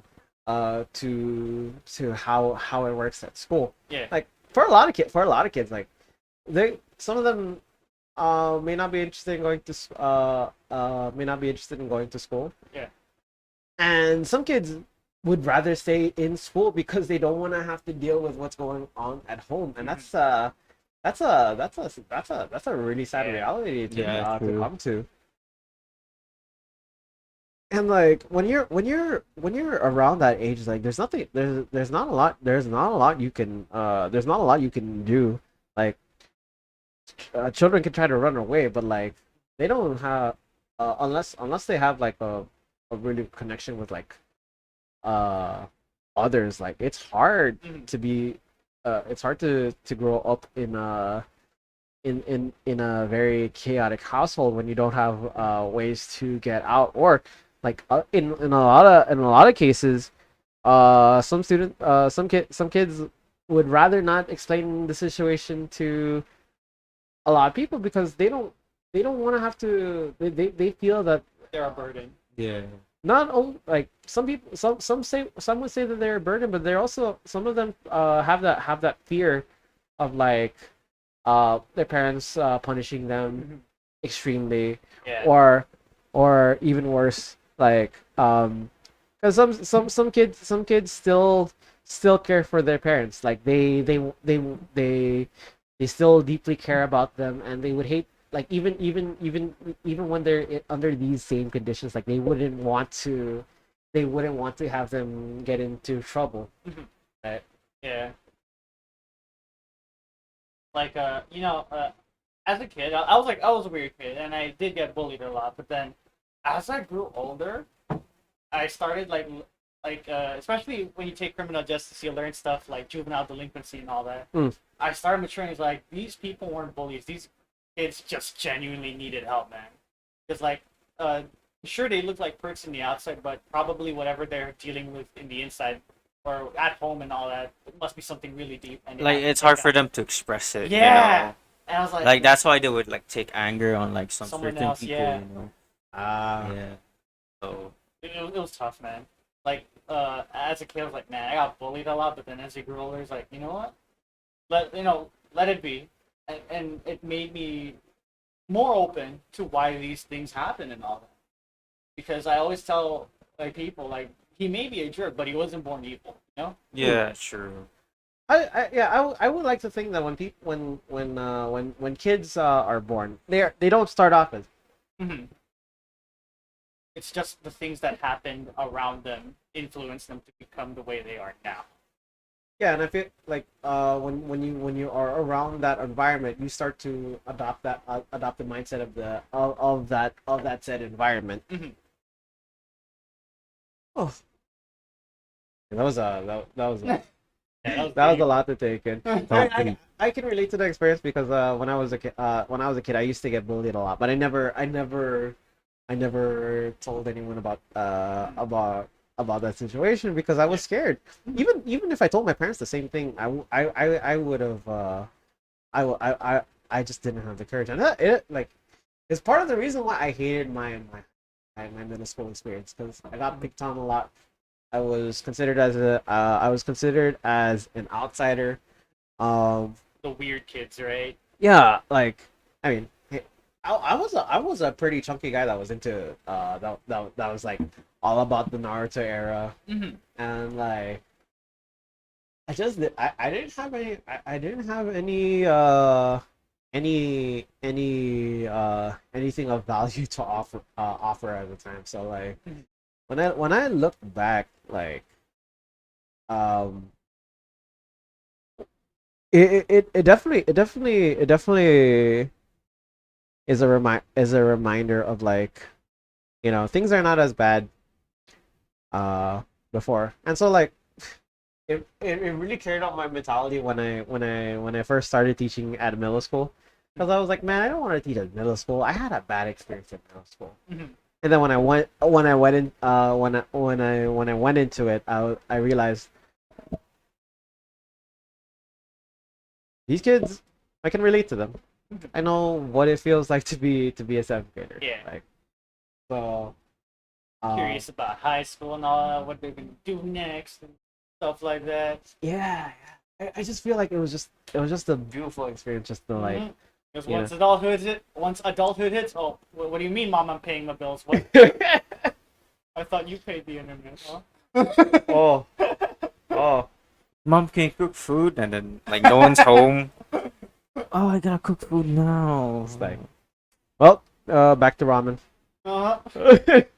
Oh, there's McDonald's. Oh, I'm signing that contract. Oh, me? Oh, okay.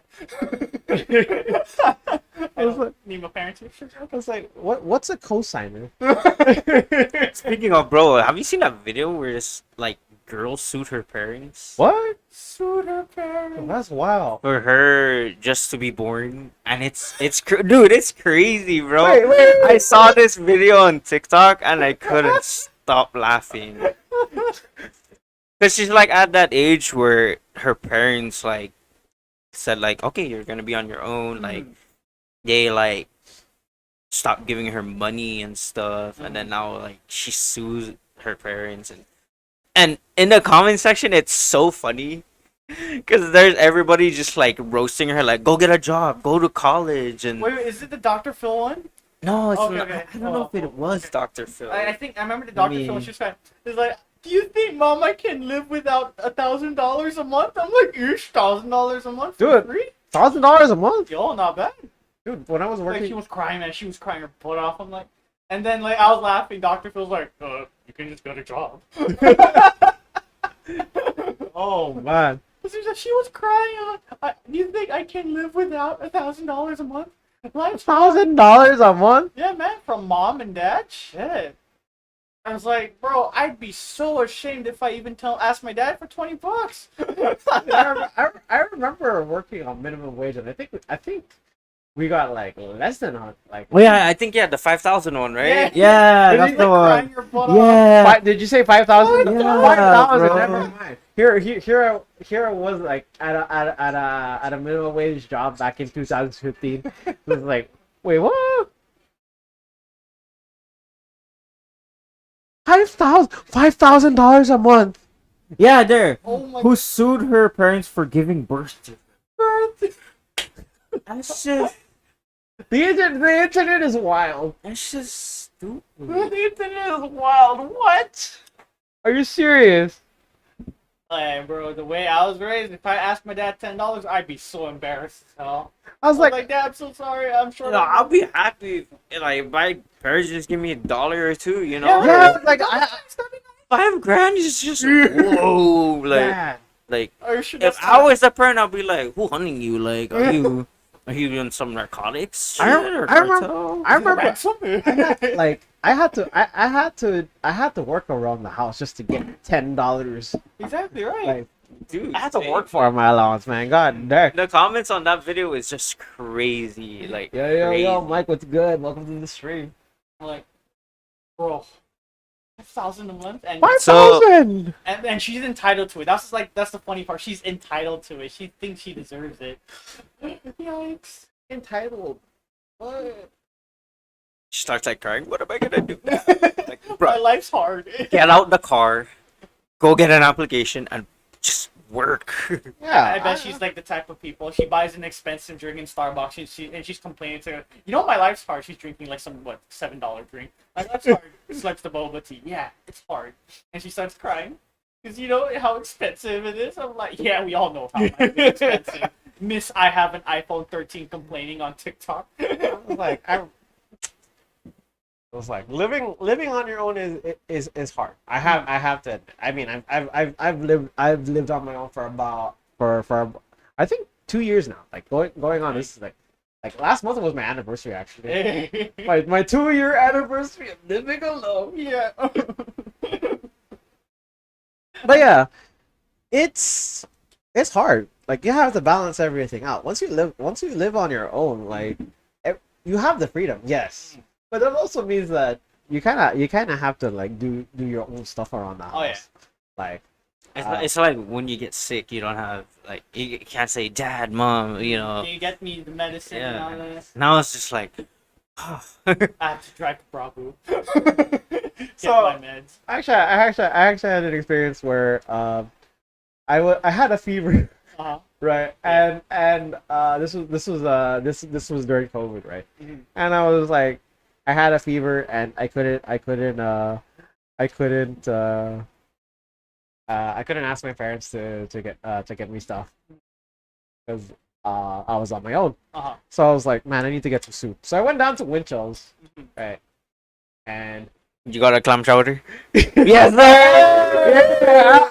Yeah, Let's go. I had a hankering for clam chowder, right? Uh-huh. But my stupidity was so stupid. Like, I went to the thermometer, and like it beeped the hell, and the ding ding ding ding ding ding ding. I was like, oh no, I forgot. Mhm. And the thing was like the cashier at the cashier there was like, oh no, don't worry, it happens. Try again. I was like, beep, 96, and I was like, oh. I'm safe. I was like, Yeah. POV Kanoa is close by. Bro. You're just one walk away from quarantine land. Your house. Yo, vacation. but Winchell's has the best clam chowder. Oh yeah. I can't think of any place on island that does clam chowder, to be honest. For real. Winchell's is like it's essential. When you have their clam chowder, woo. Dude, their clam chowder slaps, bro. Yeah, man. Isn't Winchell's open 24/7 again or No, the thing was, I think they close at 9 or 10. no, they close until 11. I miss the old Winchell's that was like 24/7 Oh, back yeah. then. Dude, Yeah. man, the 20%. Before that ugly casino got built. Oh. Ugh. Cough, cough. That building is literally the meme. We'll get there when we get there. I remember those beautiful words. We'll be done by 2016, I promise. Oh boy. And then what? 6 years later. Some people got degrees. People bought houses. That building right there was just chilling. You know what made the craziest meme? Yeah. It's like you go into the year 3002, like everything's advanced. Yeah. And then you see that building still not finished. Bro, it's gonna be a heritage site, dude. It's gonna be a heritage site. Here we are at the failed casino or something. Around 2015, it was it was being erected and built and all that. I was like, it has the dome, Yeah. and a special dome around it. And there's a curator, like a custodian, telling all the history and all that. And then you have like one of those Jetson looking cars. Bro, I am about it if we live long enough to see to have the same flying cars that we see on the Jetsons, man. Those look lit though. I kid you not. I would love to get Man, get that's in a gonna hover take car. a Back to the while. Future lied to me. It's Bro. supposed to be 2015, but look. Back to the Future, dude. Hoverboards that Mhm. don't have wheels. Mhm. Actually, I don't even know why they call it a hoverboard when it doesn't have goddamn wheels, man. Except they had the Nike mags, which was real. Like, The what? The self-lace shoes. Are you serious? Yeah, it's real. Soft-lace shoes. Yeah, that shoe right now is going on for like $100,000. I Yeah. remember that TikTok. Hey, guy. Jits, what's he's good, the man? black dude that always disproves life hacks and all that. First off, I just want to say Funny welcome guy. to the stream. Also, congrats! I saw the SF reels, man. Killed it out there. Ooh, Yeah. Oh, Street Fighter, right? Street Fighter, yeah. Hey. I was about to say San Francisco, but I was like, oh, I would actually like to. Now that I think about it, I would actually like to visit San Francisco one of these days. I got a chance to. I got a chance to go to the airport, man. Ooh. I was like, I look outside the road and I was like, highways and roadways, Mhm. and I was like, so this is what it was like to be in San Fran. Yeah, see, I'm not bullshitting you, but look at the price. Nike Mags. How The much? Nike mags. No, look at the price to buy it right now. 120,000. Yeah. You know, Nike, like, I wasn't too much into Nike. I thought Nike was more of a fad kind of thing. Mhm. Like, until I realized they make some pretty quality stuff. They do, yeah.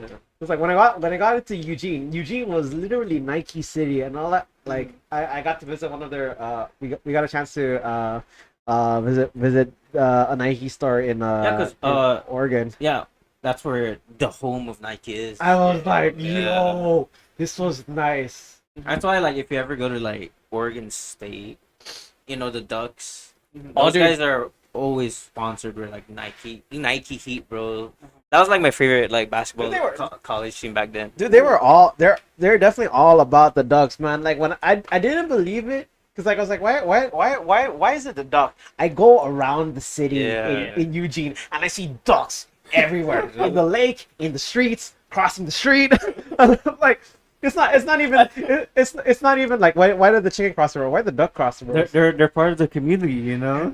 Like they're They have their own housing area, you know, on the lake. Bro, you're gonna see ducks, bro, when they flap there when you see the Nike logo. Represent! Oregon represent, boys! Like, You'd be like, do they tax these ducks in there? What are you talking about? Oregon's tax free. Yeah, no. True. I can see now, like, the ducks have their AirPods, bro. Oh, shoots, they're living life. Dude, they're wearing the Uggs too. And if he sees you with Jordans, what is this? Where's your Nike represent, bro? No, but you know, Jordan's is still part of Duck- the oh, community, yeah. ducks are dope though. Like I kid you not. I saw this video on Twitter, and it's basically this duck who ran an entire marathon. Oh, it's like, I saw that on TikTok. Yeah. I was like, what the hell? and he got a cute medal. He got a yeah. It was like the medal was so small. Like he wrapped it around. They wrapped it around his neck, and he was up on the podium. And I was like, he did like, you know, that duck could have, you know, that duck could have flied. He could have flown. But you know what? He was a straight up G and decided to waddle it out. Yeah. All 26.2 miles of that. And it's pretty cool too because like I saw him with the water breaks too. That was the most wholesome thing ever. Shit. Oh, I was like, all right, boys. Like we have no excuses now. Like a good portion of humanity lost to a duck, man. In terms of foot race. I'm like, yo, I haven't done a marathon yet, but look at that duck run. I A was duck like, beat us, man. My ego's dead right now. oh, actually, He you could know, have cheated the marathon, but nah. yeah, You know what? Not today, not Yeah, today. yeah, Let me run it out. I was like, that duck is gonna be an inspiration. That's What if like, that dog got brainwashed? Like, hey, you can't flap your wings. Yeah. Just gotta walk. I was like some sort of Illuminati kind of thing. Like Call of Duty Black Ops. You know what these number means? They don't mean flying. You were born from numbers, Mr. Duck. What? That duck is going to serve as an inspiration for me. Like I'm out here on mile 5 burning my legs out, and like all I think about is the duck. Quack. It's like, would that duck stop? No. Just living his best That life. that duck, like you know how people like will go, like the thing is like the marathon is not an easy feat. Yeah, hard, man. You got condition for it's one of the longest races that a person will have to go through, and like the thing is like you need a lot of water, you need a lot of that. sometimes 13 miles, right? 26.2 Oh, miles. 20. Okay, that was Yeah. a half marathon. Yeah. So like you think about the length of Saipan. So you run from Kobler all the way down to Marpi and then run. So that's 13 miles. But the thing is, like, if you want to make it an actual marathon, then you would have to run back. Or if you want to use the official race course, It's on PIC, right? so the official. I'll just call Papa Sang like, hey, I'm done for today. Let's go. So the official race course, even for the mini games, was you run from Hyatt down to PIC, and then you run back, and that's a half marathon course. And the only one I know that has actually pulled off a full on marathon here on island, none other than Ed.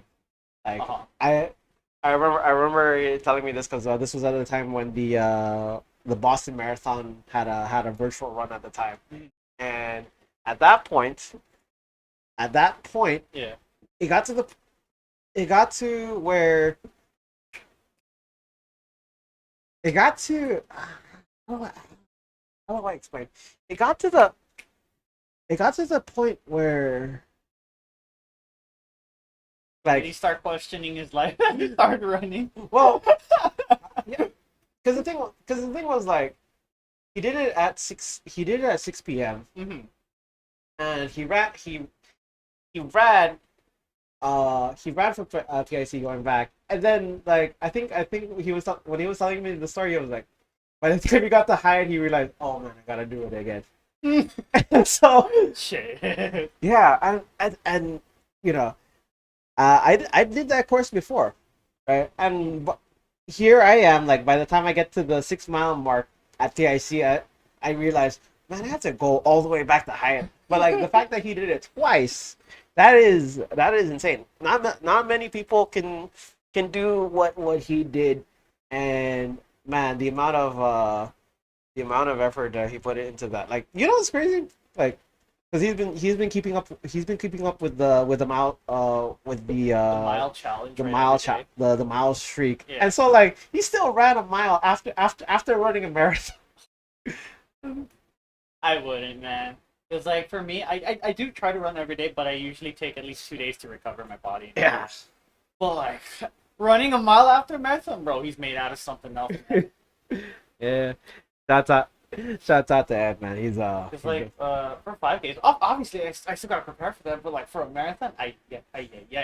And then the next day you run a mile. yeah. Your legs, please end me and my misery. No, but I mean, there is a thing called recovery run. So like, you're not supposed to run at a race pace, obviously. So like, recovery dogs definitely go a long way, and it's a lot easier on your On your body, yeah. But yeah, it's possible. It's hard, and it Yeah. takes a lot of prep, like what Mike said. Mhm. But it is possible. Like this takes a while, man. Yeah. It's also like not only have to prepare for the run, you gotta condition for it. Like you gotta do your workouts, diet properly, and then on the race day, you gotta make sure your supplies are checked and all that. Oh yeah. Because water is not gonna be there for a while. I was like, you gotta carry like marathon prep would require you to at least have like some sort of hydration with you available. Mhm. And at least some gel, like at least something to fuel you up as you go. Because the thing is, like, not only are you running, but you're also breaking down your reserves in your system. Body, yeah. Like the sugars that you've built up, they start to burn. Yeah, and that's what my dad told me. Like before the 10K, my dad told me to add 5 pounds, at least 5 pounds, to add more reserves in me, man. Because like for me, I'm 6'2", but like if I go any lower in my weight cut, I feel dehydrated and tired. Like the only fat left in me is my stomach. So what my dad told me, in case I don't like, to have some reserves in me, my dad told me to add some more, but add more weight on me and all that. So before that 10K, I decided to bulk up by 5 pounds at least. Better safe than sorry, rather than starve in the middle of the road. So there's an old saying, like, and it's pretty common for marathon runners. But like, like when you start running, right? By the time you get to mile 20, the last 6 miles of the marathon are considered to be the hardest 6 miles that you'll ever take. Cause like you've already put yourself to 20 miles worth. But like to add those extra 6 miles, just like puts enough strain on your legs to make you wonder if you're able to see the light of day. Like you tell me, is this a hobby? Am I a professional runner, or I'm just doing this because I hate myself? Oh, well, I'll get when I get there. I'll get my answer when I collapse in the finish line. But running is definitely something. Running is definitely something I would recommend. It's like it's how I started out in the beginning. Yeah. Like running a lot, like alongside calisthenics, like Oh yeah, really goes hand in hand. like Twitch chat, like Simon, my guy. He was the dude that inspired me to run. And like thanks to this guy, I started getting into shoes of like crap. I was collecting Gunpla months ago, like plastic bottle kits from Gundam, and now I'm collecting shoes. My goodness, my poor bank account's gonna hate me. I was like, I showed him the Sauconys. Like he saw Pastor Matt's Sauconys, Yeah, and he man. was like, I was like, "Ooh, American colored like Sauconys, don't kill me. Come on, I love those shoes." Ah. oh. It's a nice experience though.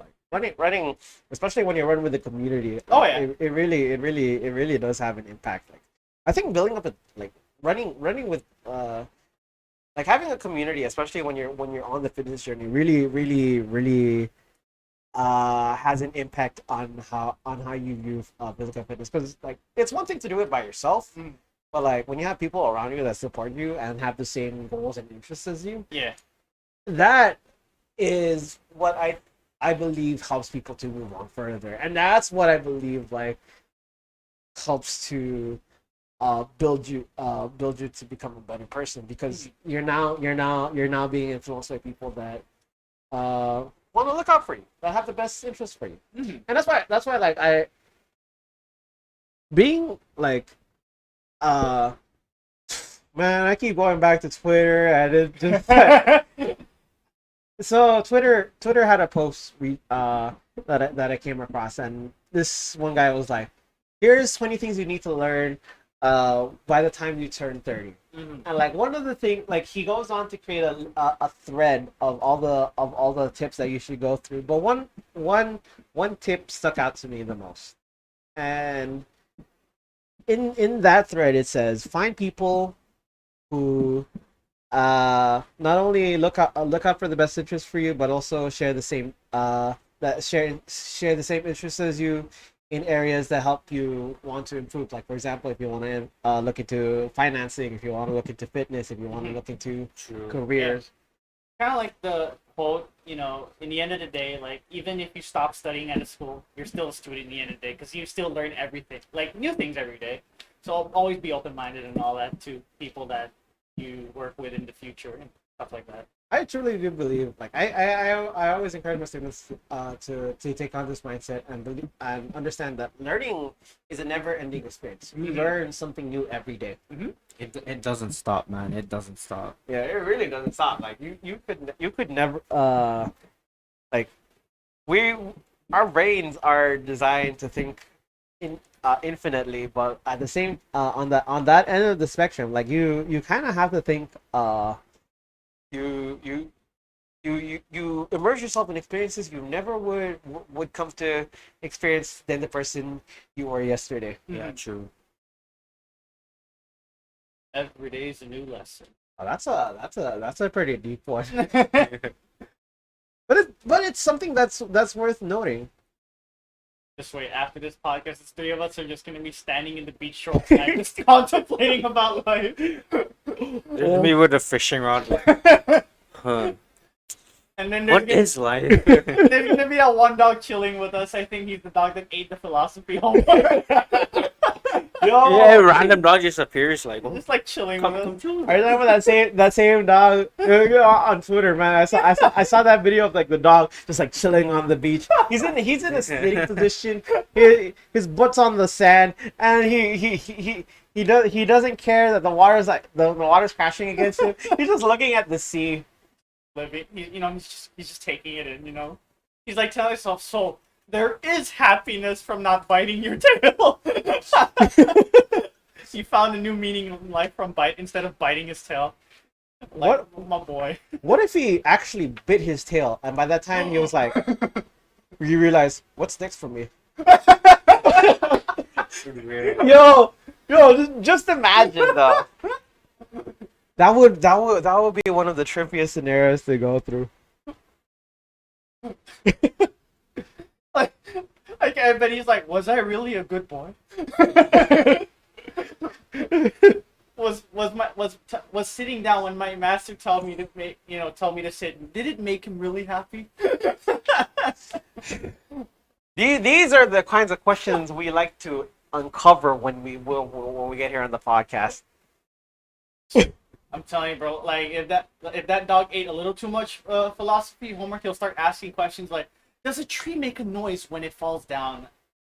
And no one's around to hear it. Yeah. Does it make a noise? Does it? What came first? No, I think we came spent a first? good 30 minutes trying to figure out what. What really did come first? The chicken or the hen? Oh no. Yeah, you will not believe this, but Jet found the answer. What came first? The color orange Uh-huh. or the fruit orange? Okay, you know what? You know what? Are there any like secret cameras? Maybe the government's watching. They're like, why are these three are breaking the matrix? Oh no, they're aware. They're I self-aware. was like, are we really living in a simulation? Are there any? I think we are like just looking at it though. That would be Be like pretty crazy. You never know because like. No, but like yeah, on that last podcast, everybody said it was the egg, which was Yeah, the egg came first actually. it's kind of hard to imagine. It's kind of hard to picture, like the egg coming into existence though, because like I think it came from Terminator. You know how the Okay, wait. you know the scene where they like come out of nowhere. bro. I keep forgetting the name of those robots, but like you see those T-100s with Yeah, they're like yeah, carrying the chicken. yeah. John Connor, before I find you, let me Get to the chopper. Wait. and hold on to this chicken. Could it be that the T-100s in Terminator were actually an evolution off of the TI-83 calculator? Oh no! Oh. Oh no! I'm so selling my calculator. Like, oh, thank you, boys. Oh, but yeah, robots taking over the world. We meme around. We Google meme. Skynet, fight me. We meme about it a lot, but man, it could happen, man. It already started with robotic dogs, man. I mean, like, look at Japan. Oh boy. Oh, No, like, a lot the of, closest like- thing to Skynet is cookies. Like the internet cookies. Every time you look Oh. at like shoes right online, next thing you know, your Facebook. Would you like to buy these shoes 30% off on our website? I'm like, oh, how do they know I wanted shoes? But sometimes, bro, if you want to even go, sometimes like it gets weird. Like they know what you want. Like they predict what you want. It's like you're like, I'm looking. I think I'm in the market for some jeans. Next thing you know, Old Navy's like, hey, our jeans are like are on clearance this month. I'm like, half off. yeah, man. Like, how do you know? Yeah, I want clothes. it's crazy because I think I was looking through my shopping cart for stuff at 6 p.m. right, Mhm. and like I looked at one of the ads, Yeah. and it directly showed an ad of the shirt I was looking for from 6 p.m. and I was like, the hell, how are you reading my mind? Because I can't understand why you're doing this. And that's just the scratch of the surface. That terrifies me. That's only the surface level of stuff. Like I I'm said, just like imagining Google's R&D right now. What are they thinking of now? I'm telling you, man. Facebook, like, could you imagine Facebook, TikTok, and the Illuminati are fighting against each other right now on who's going to be taking over? Oh no. Or, what if the Illuminati took a break because technically Google, Facebook and TikTok are actually under the Illuminati. Oof. Mark. What are you hiding? I'm gonna deactivate all my accounts. It's funny because If you guys need me, just send like a bird with a message tied to its legs. You know, a pigeon. or whatever. I'm gonna start like wearing tinfoil hats from now on. Nice try, aliens. You can't read my mind now. You know what's funny though? Neil deGrasse Tyson actually mentioned about this before. Oh boy, here we go. Yeah. Oh, it's about to get intergalactic in here. Mhm. Cause like, he mentioned about how we can pinpoint the exact location of Earth, and look at its physical address, but like understanding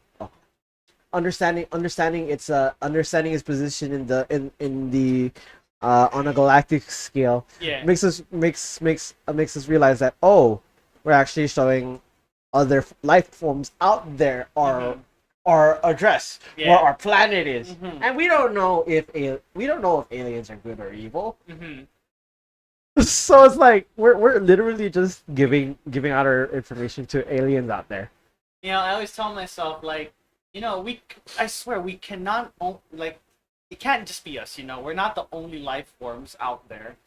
There's gotta be more. That reminds me. I don't know if you've ever seen it though. Like it's so there's this book called Until Dawn. I think that's what it's called. Yeah. So it's basically this post-apocalyptic apocalyptic. Oh, no, the government's manipulating you, bro. It's like They're trying to censor us, bro. They know we're onto something. do not clip that. Do not clip that. We're awake. Guys, Oh. we're awake. Do not clip that. Do not clip that. Before the CIA gets to us, bro. Post-apocalyptic scenario where aliens take over the world and humans are forced to migrate to other planets, having their bodies Oh no. morph in based on their environment, and so you have an entirely different race of subhumans, and it gets to the point where like these subhumans eventually get tired of being trampled on by alien forces, and Yeah. they start to form an alliance. And it gets to the point where you have nine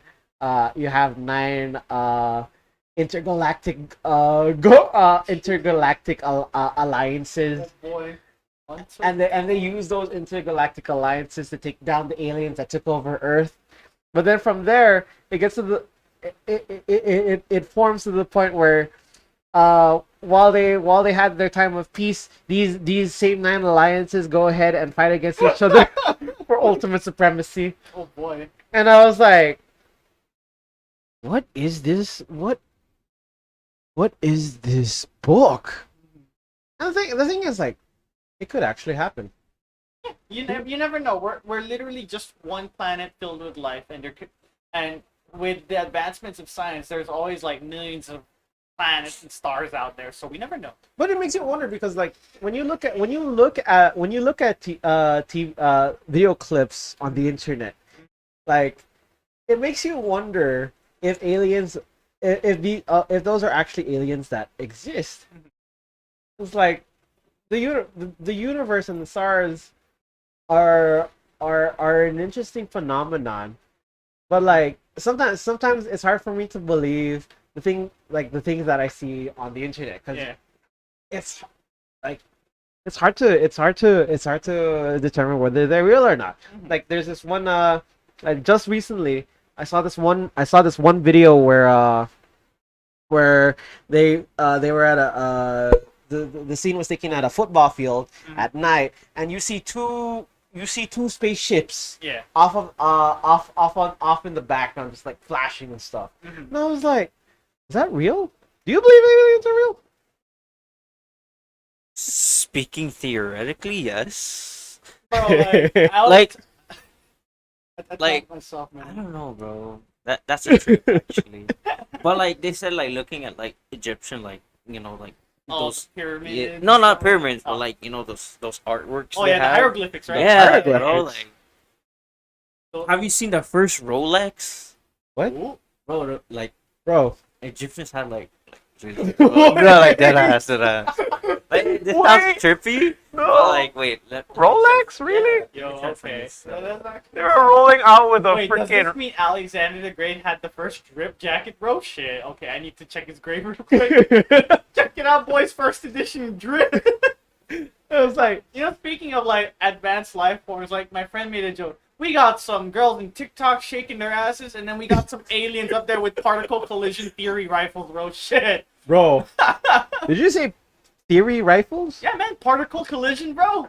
Like, bro, like pew pew, and then you get departicleized, bro. And you got motherfuckers on TikTok just twerking their asses, bro. You mean those same guns that they put up on like on like the Men in Black, like those? Yeah, exactly. That stuff, man. I was like, the kind of thing you see like Marvin the Martian pull out. It's like it's one of those Exactly, guns that yeah. like turns you You into got like. aliens with that weapon, they got meanwhile humanity, bro. Check out this new twerking video and all that crap. Like they're trying to find a way how to automate most useless crap, and then you got ya boys up in space with particle collision theory. What if they're using these videos, these TikTok dances, and these trends just to distract us from the fact that aliens are actually coming? Yo, I heard about that. Though. Yeah, I heard. That's about actually true. it. Yeah, I don't know. I heard about this in this Oh, in that one podcast. Actually.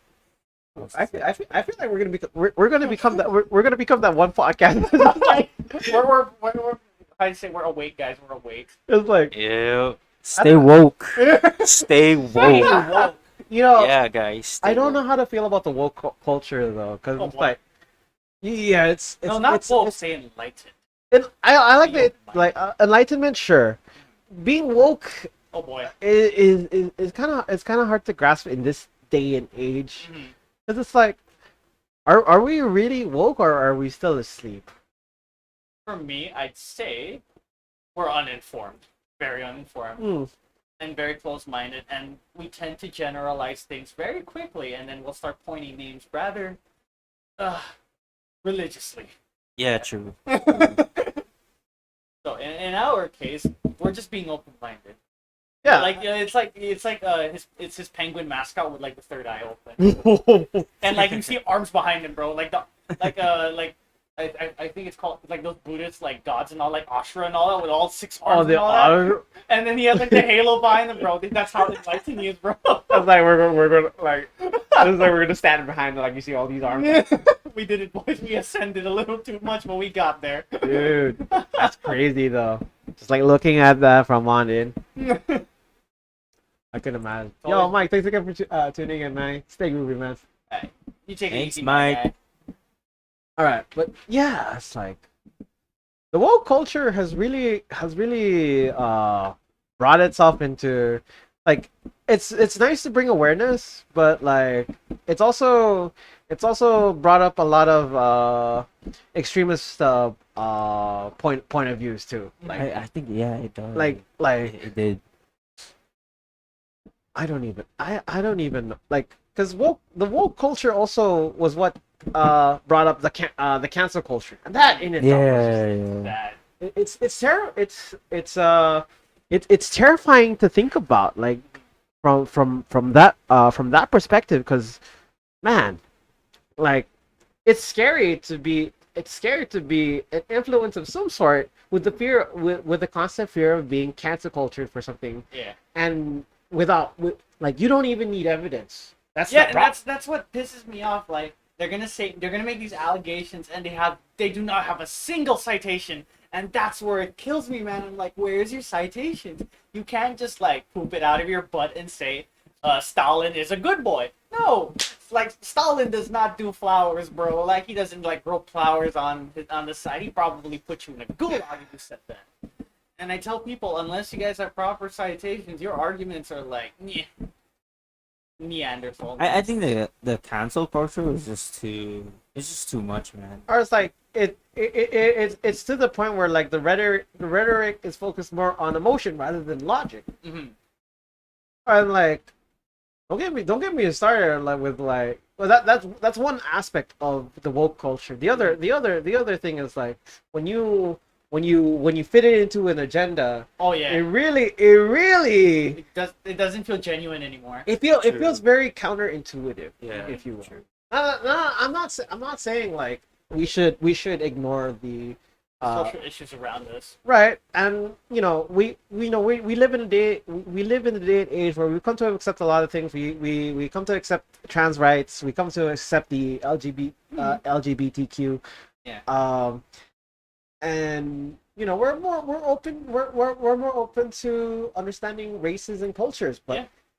if you may like, Glorifying it, and not only that, like there's this really like depressing movement. It's called I'm trying to remember. Like if you're white, you have to apologize for being white. I'm like, what the heck is this nonsense?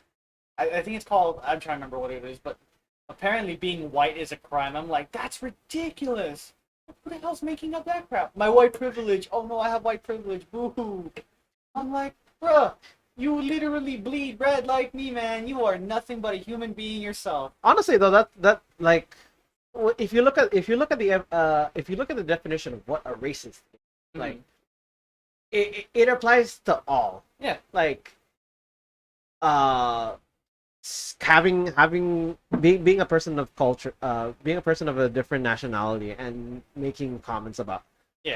comments about Americans, right? Mhm. Like that also in itself is that in itself is also racist, right? Mhm.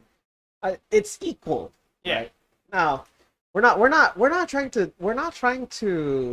detract from the fact, but we also have to understand that not every white person is a colonizer. There, yeah, exactly. And it drives me nuts. Sure, we made mistakes, but the beauty of humanity is we learn from it and we become better from it. Yeah, it's like that one Native American dude on TikTok that he always starts off like his stitches would say, "Hey, colonizer," and I'm like, hold up, maybe he's not a colonizer. What? Mhm. Because like, who's that guy? Max Taylor. Mhm. He's a very popular guy on TikTok, Mhm. and like he made one video, and this other dude like got offended based off of that video. But Mhm. if you look at what he did in that video, it's not intended to be offensive, but Mhm. he made it sound like he was offended by the whole thing. Yeah. Right now, I'm not gonna deny the I'm not gonna deny the fact that like in American history, man, the Americans are that like It was tragic. yeah, like It was like a lot of bad things we did. the Trail of Tears was a case perfect example of like injustice for the Native Americans, man. Yeah. That is brutal. But like It's tragedy on itself, man. you cannot link that to the people of today because they didn't do that like long ago. Like the same way could be said about like Imperial, like Japanese people, you can't call everyone Imperial Japanese after. Yeah, true. Like you're like, oh, it's a Japanese person, he's gonna stab us or something. Banzai for Emperor, whatever. But like, no. That there's this biblical quote, and it like hits hard. It says, never punish the child for their father's sins. oh that and, is and that's the problem. People forget about that. Like, like that person's crime isn't their predecessor or like their successor's problem anymore. That's their crime, not theirs. Mm. Sure, there's gonna be a dark past and all that, but it's up to the successor if that they want to make better of themselves and all that. And if you guys play God of War, Kratos said it best: don't apologize, just be better. oh where was that Valhalla, right? Yeah, it was. No, that's I think yeah, the latest God of War and all that. dude, the It's late, a nice quote. yeah, I was like this was when he was a father. Mm-hmm. Like War. boy. That old God of War reminds me of that movie, Bird Box. Bro, bro. dude, like I haven't When heard that came out, bro, that was a pretty good. That was an interesting kind of. All the like memes. like literally like I don't know if I could survive in a situation where like I like all I had was this, like I can't see. And like could you imagine like having to go to row a boat and like not see where you're going? That's terrifying, man. Yeah, it's like what if you And go like get capsized over. yeah, like what if you go through a waterfall? How does I would know how that works, but like how do you know well, Send it. full send it. You'll find out once you come crashing down.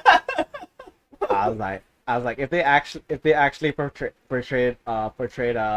Bird Box in real life, like people actually doing that stuff, like you would see people falling off of buildings. True. You see- I mean, that movie kind of like reminds me of an old movie called The Mist. Oh, the Mist. Yeah. That's another. It's that's old like school really good. movie. Yeah, it's.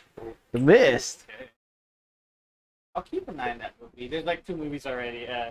Midsummer and The Mist. I don't know which one you would wanna which one you would wanna go through.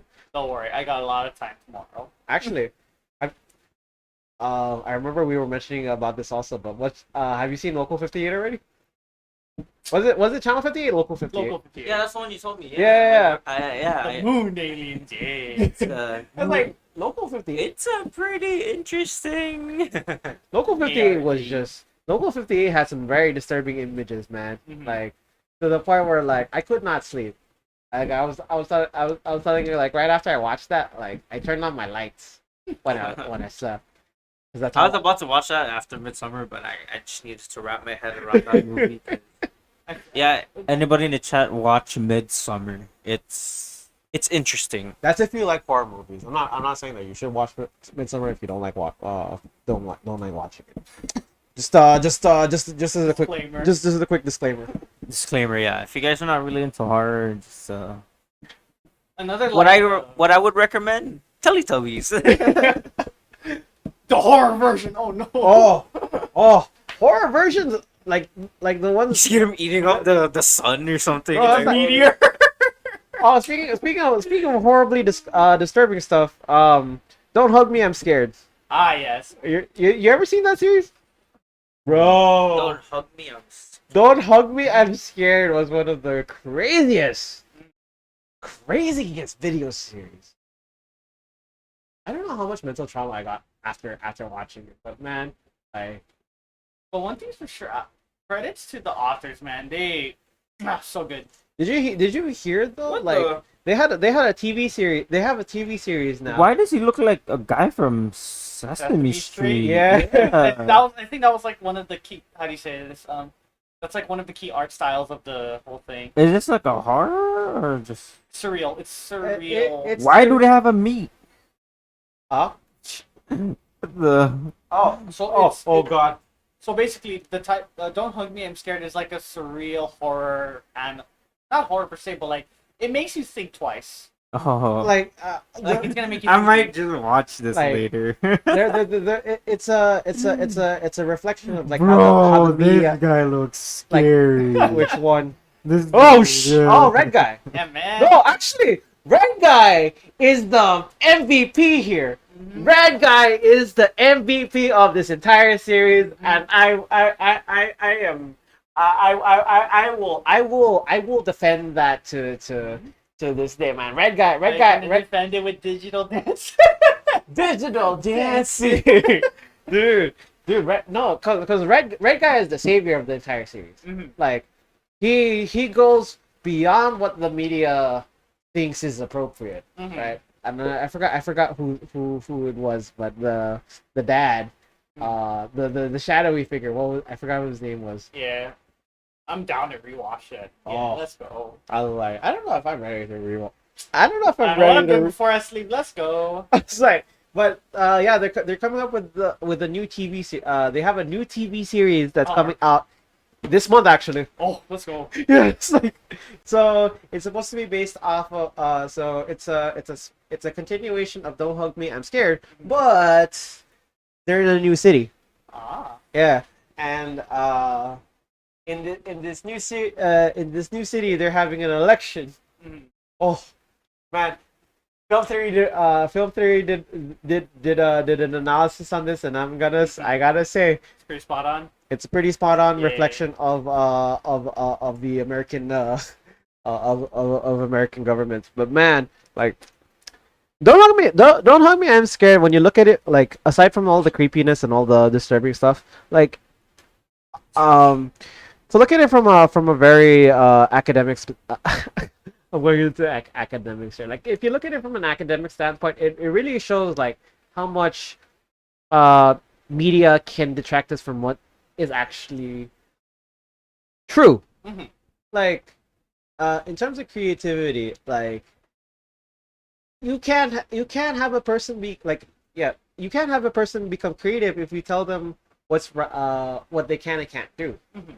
Right. That in itself loses the idea of creativity.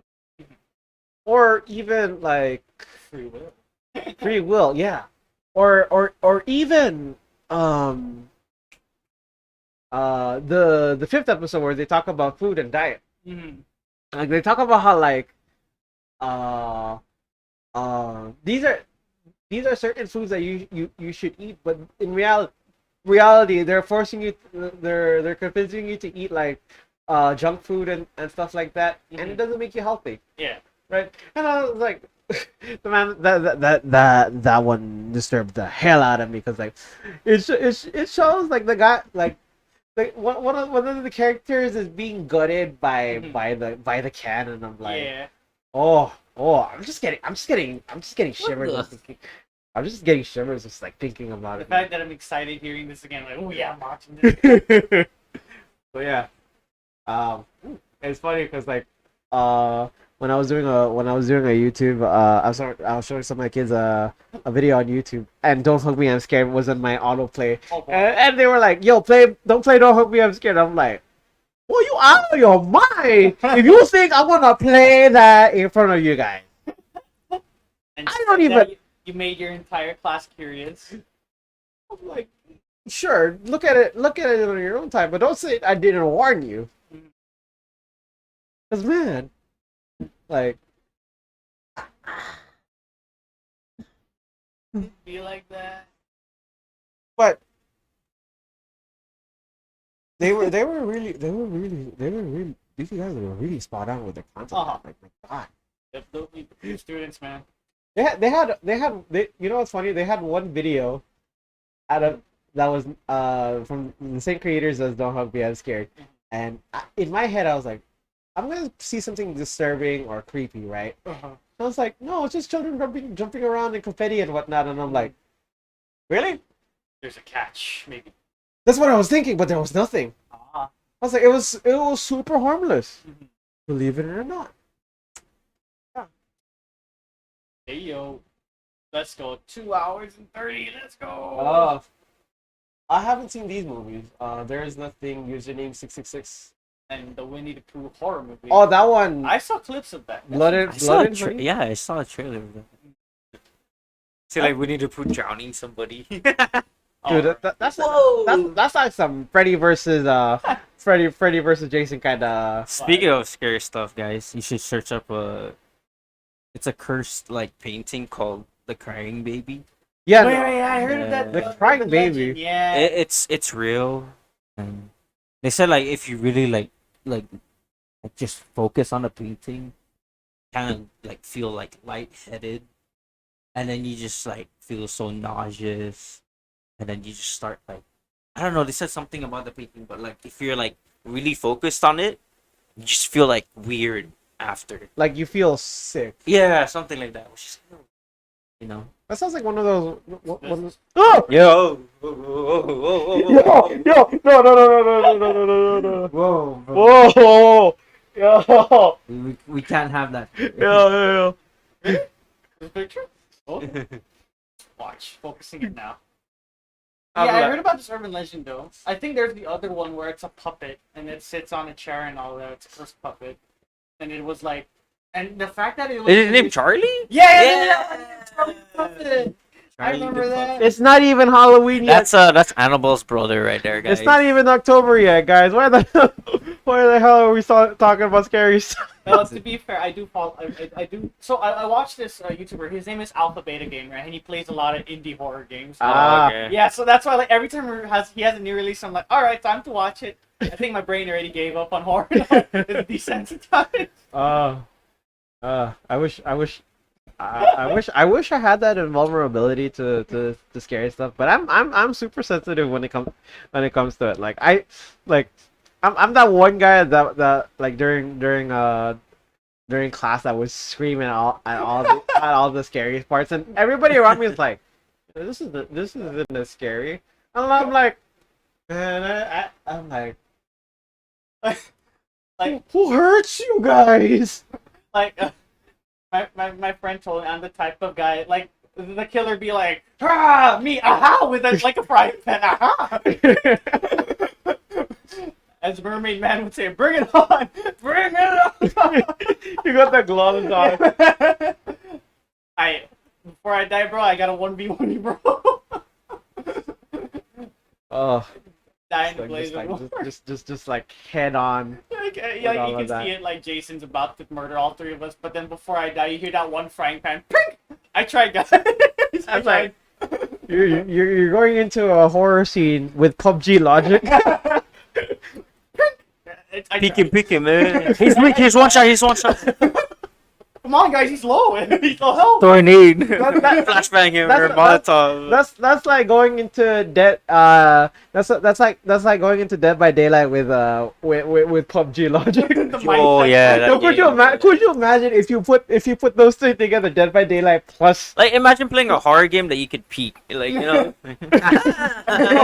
Nice try. I wouldn't want to have that aspect, because if I go peek and the first thing I see is a jump scare, like, yeah, I'm done. No way. And it's like I'm hearing like developers in the background really like, yo, we're gonna come up with a game where You're playing Resident Evil, then you have the Call of Duty Modern Warfare. Hey, where's my armor plates, bro? This game's lying to me, bro. Where's my armor plates? we're just fusing games together, creating a new game. And by the time we finish this, we're already seeing developments for the next game coming up in 2024 with the same thing that we just talked about.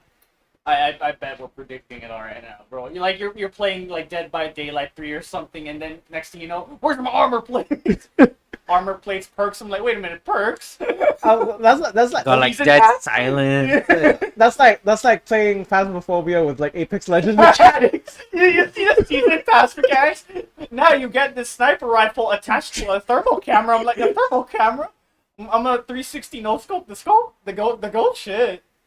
That's like Left 4 Dead. Oh yeah, basically. That's like Left 4 Dead Dude, mechanic. Left 4 Dead, bro. The mods are amazing.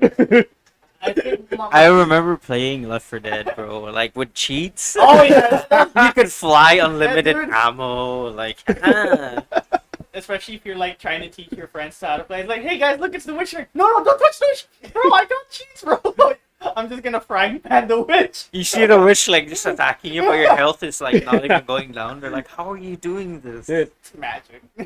so my friend Teddy, pretty Teddy, he did a YouTube video, where he plays Left 4 Dead, but the mod is with like anime characters like, popping out of nowhere. So you're like, I think my god brother had the Oni-chan mod, and the zombies were little girls. I'm like, Oni-chan. Like, oh no. And Mark's like, my god brother's like, I'm sorry, bro, I gotta put them down. Actually, they had mods now for that Spider-Man game. So I've seen like different. Wait, did you see the Shrek? Yeah.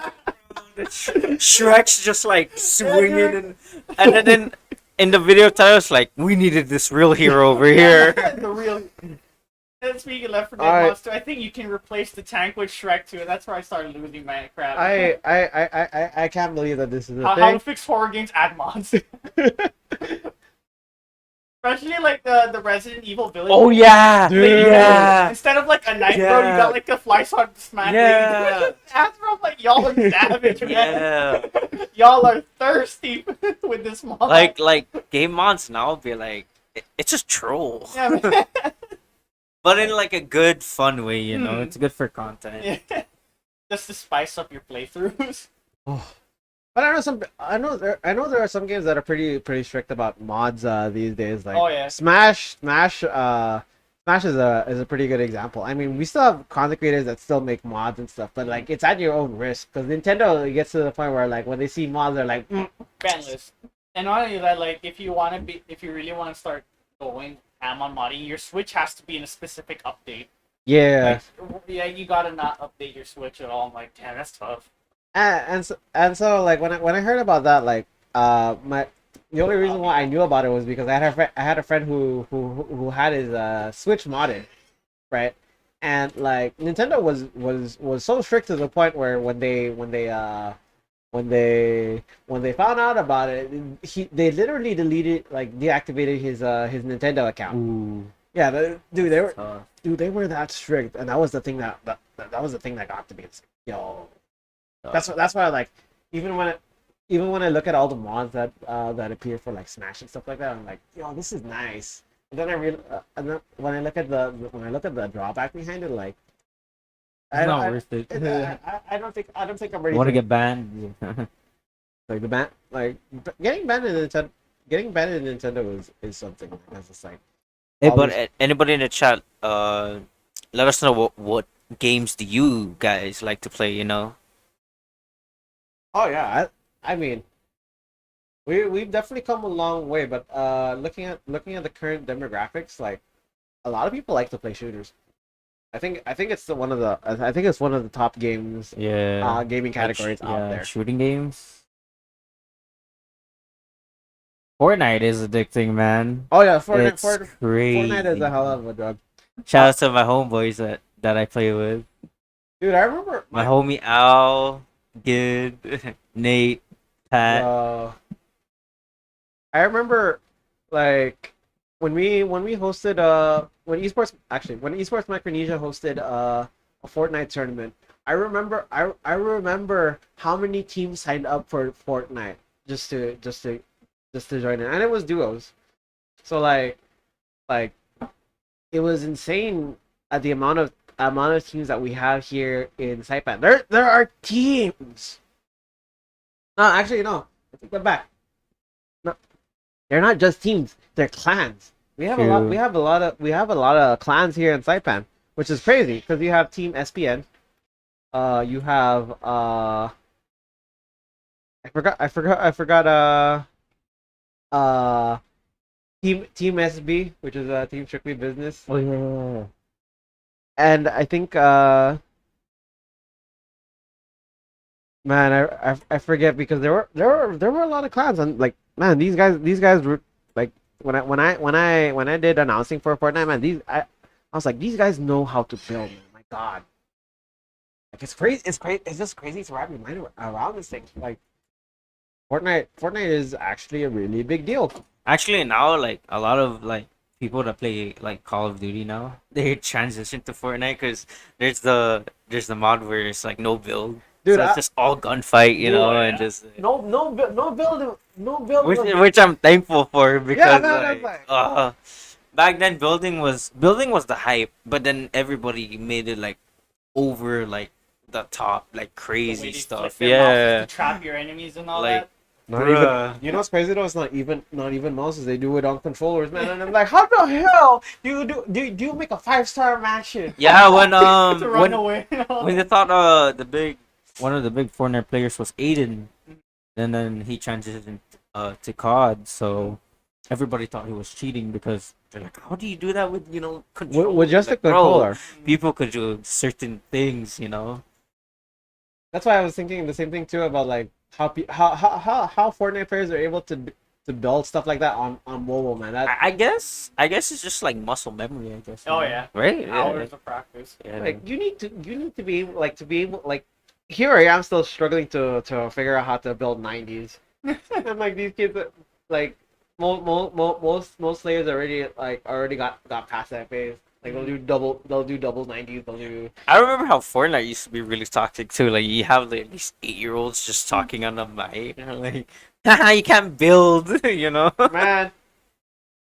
I don't know what's more toxic. Like when I compare toxicity from any competitive game, like I always link it back down to League of Legends. Lol. Yeah, like oh man. I guess yeah. League had a lot of toxic players. That's why I follow independent developers. That's why you have amazing games like Terraria, Infamous. If you want to count it as an indie game, sure. Monster Hunter, if you want to count, if you want to go there. I still like Yeah. Monster Hunter. Like I play a lot more chill games and all that. Yeah, I was like, don't go through the stress of playing Those playing like League. competitive games and you're- all that. You're going to go down that rabbit hole and think to yourself, why did I even decide to go down this rabbit Yeah, hole? honestly, I'd rather get slam dunked by a monkey with goat horns than like hear some toddler thinking he's better than me living under his mom's basement or something. I was like, you know what? Fine. Like live off social security income. I'm just gonna get my ass beat by Rashang. No, thank you, man. Rashang's a very reasonable monster. I like that. I like that. Yeah, I like when you say reasonable, but then now that I think about it, yeah, dude, it's what like one shot, man, and I'm like, bro, my health bar is No, not. that's just that's low rank, man. I'm pretty sure you're still in village, right? You're still doing village quest or high rank already. No, this Because was I'm doing master rank. no, this was me playing Rajang like during Monster Hunter 4. Oh, monster. Oh yeah. Oh yeah. Dude, that thing like one shots you like out of nowhere. Even if you have a good full armor set, Yeah. even if you G had rank, like, bro, you're literally a protein shake. bro, Bro, when he starts bulking up, bro, it's over, man. Your longsword's gonna turn to a twig. like I know Rajang is supposed to be a direct reference to Dragon Ball Z, but I can't help but feel like they gave him Goku's power instead of Vegeta's. Cause like, I'm telling you, every time I see Raging, yes, Monker. Monker is back in. dude, If you played Sunbreak, there's a new monster called Garam Golem. He's basically a golem monkey. Monker. you say Golem Monkey? Yes. What? Garam Golem, that's his name. Garam Golem. Golem. Monker.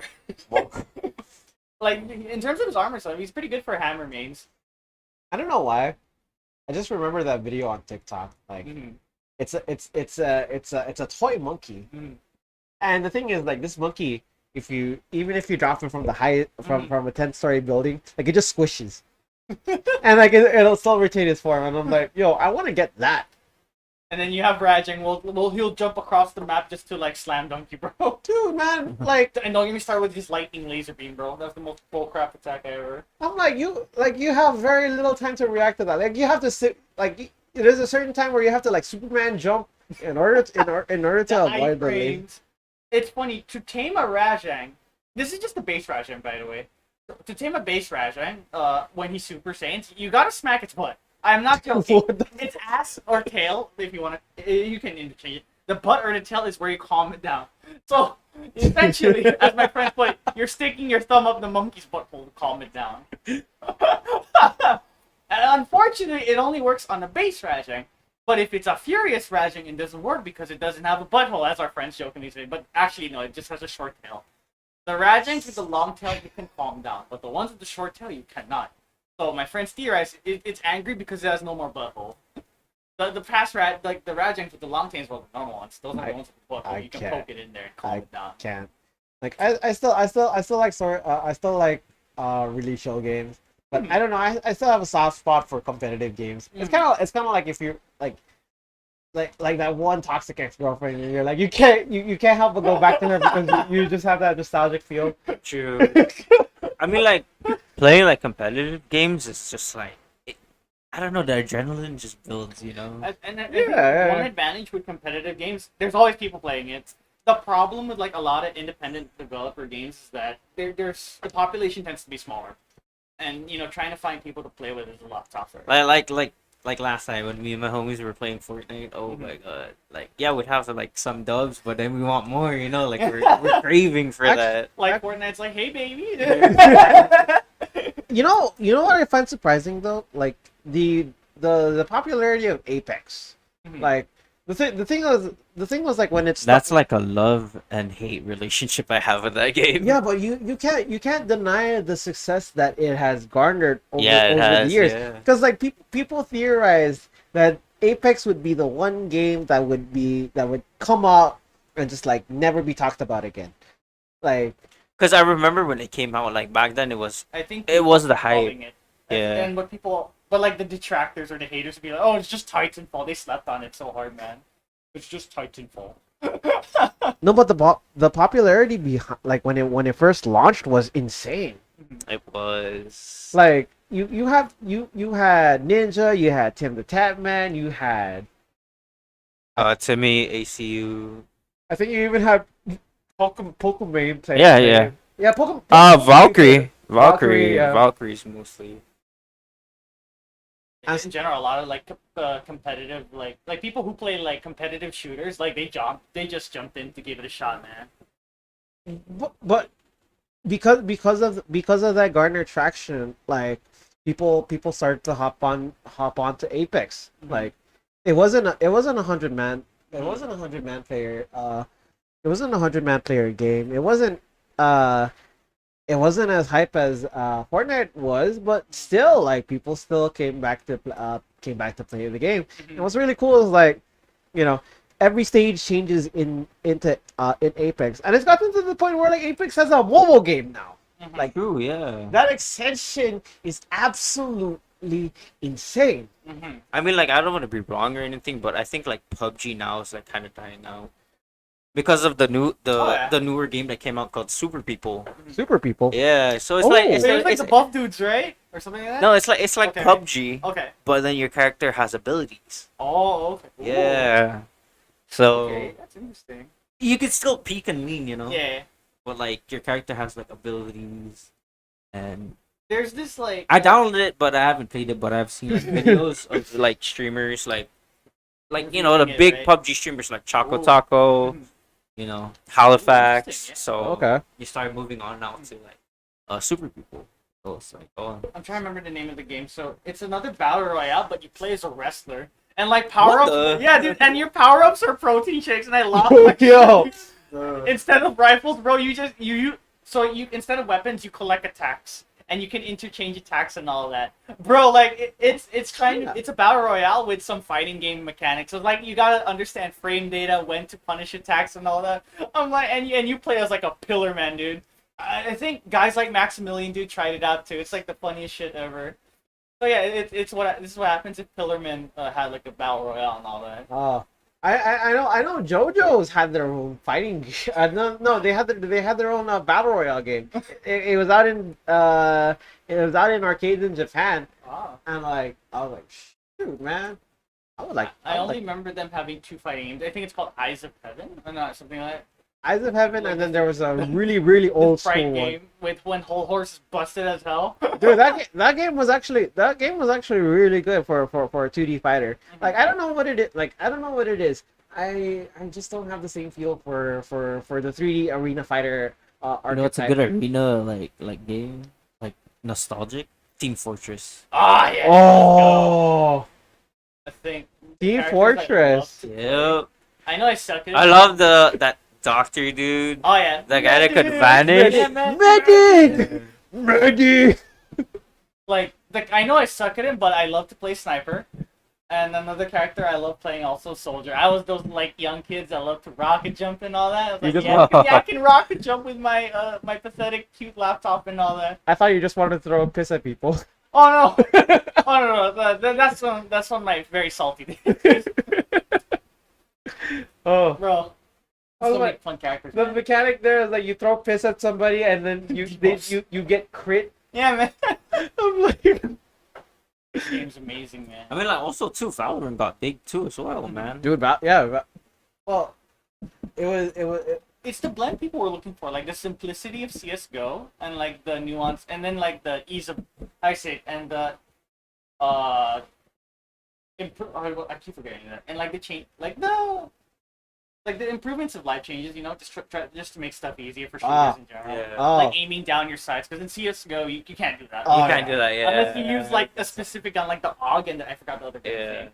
The COD gun. Or like have like a tape in your monitor and be like, okay, this is where I gotta aim. Yeah, man. I gotta aim for the head. You gotta set your mouth to specific sensitivity, bro.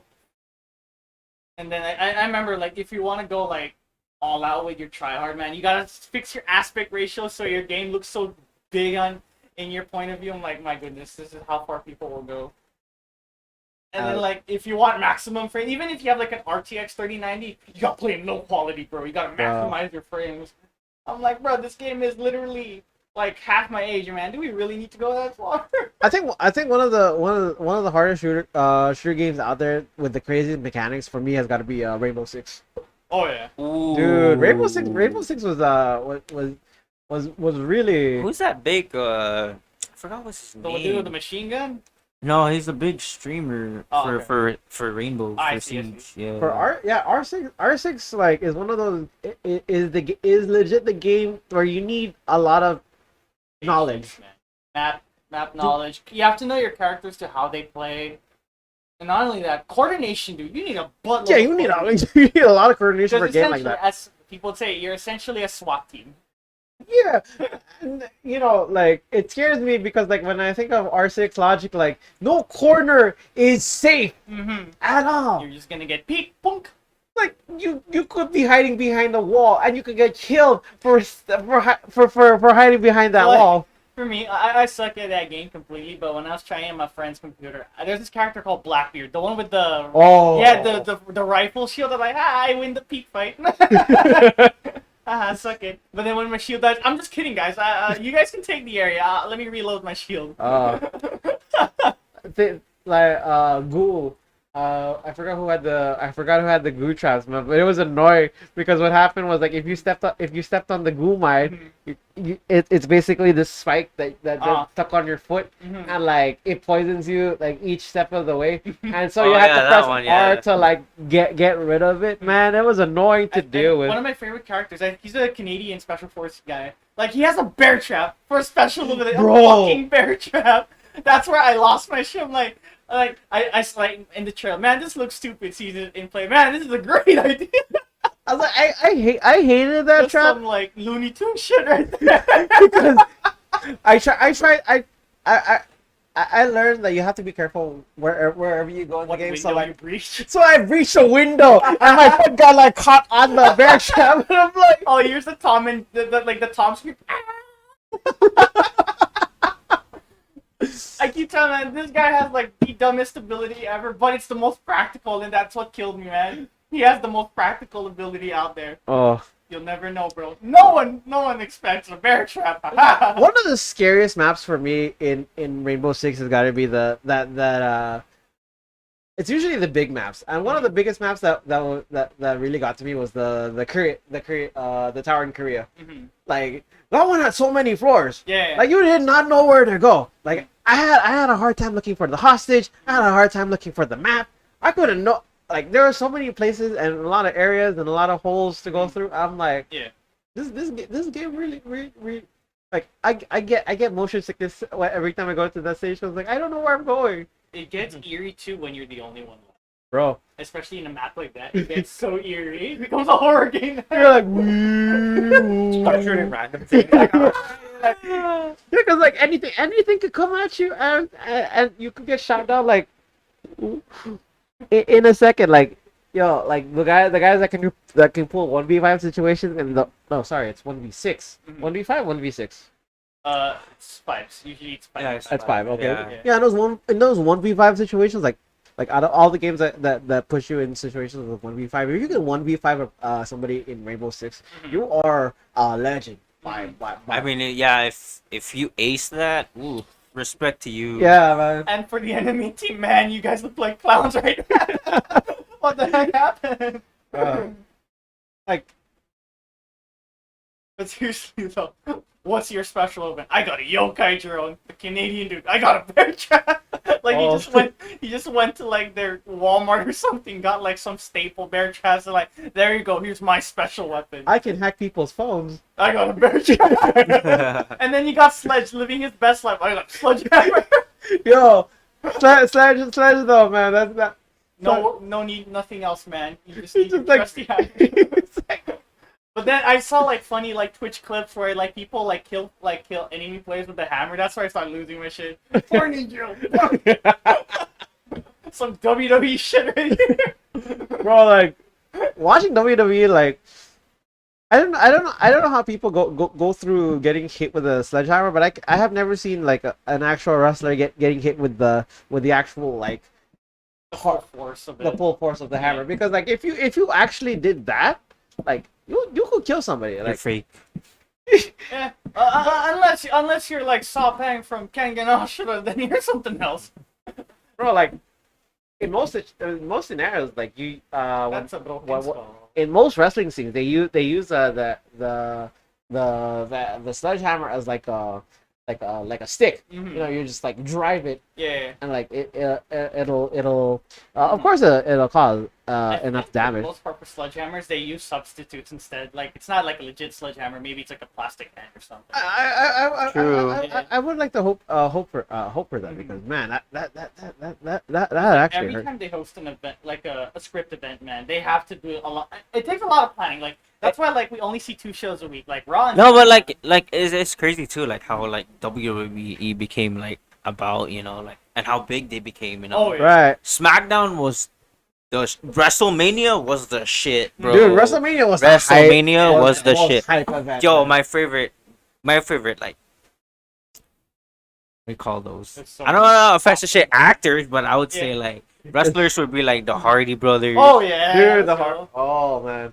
Was that Triple H and Shawn Michaels? Dude, I love it when Shawn DX. Michaels like zip lines through the The ring. freaking man. That's Boogeyman, yeah, or man. what's Oh, his name? The Boogeyman. Wormman. Yeah. Undertaker's like The Undertaker's There's like Rikishi, Stone too, Cold yo. Steve Austin. Oh yeah. Bro. When he brought out that beer truck, bro, Yeah, man. and just shotgunned 2 beers. Yo, anybody in the chat would remember that? Yo, you guys are the shit, man. bro. Like those were the good days when WWE was like just straight up fun to watch. Rey Mysterio. The custody match. who needs DNA test? I remember when We it was him against Big Show. Yeah. Yo, Yeah, man. that, Wait, there's also Hornswoggle. yeah. oh Hornswoggle. Yeah, man. That one that passed to Eddie. Eddie was also a best Yeah, friend. man. Dude, The Eddie Guerrero and Rey Mysterio beef about his son.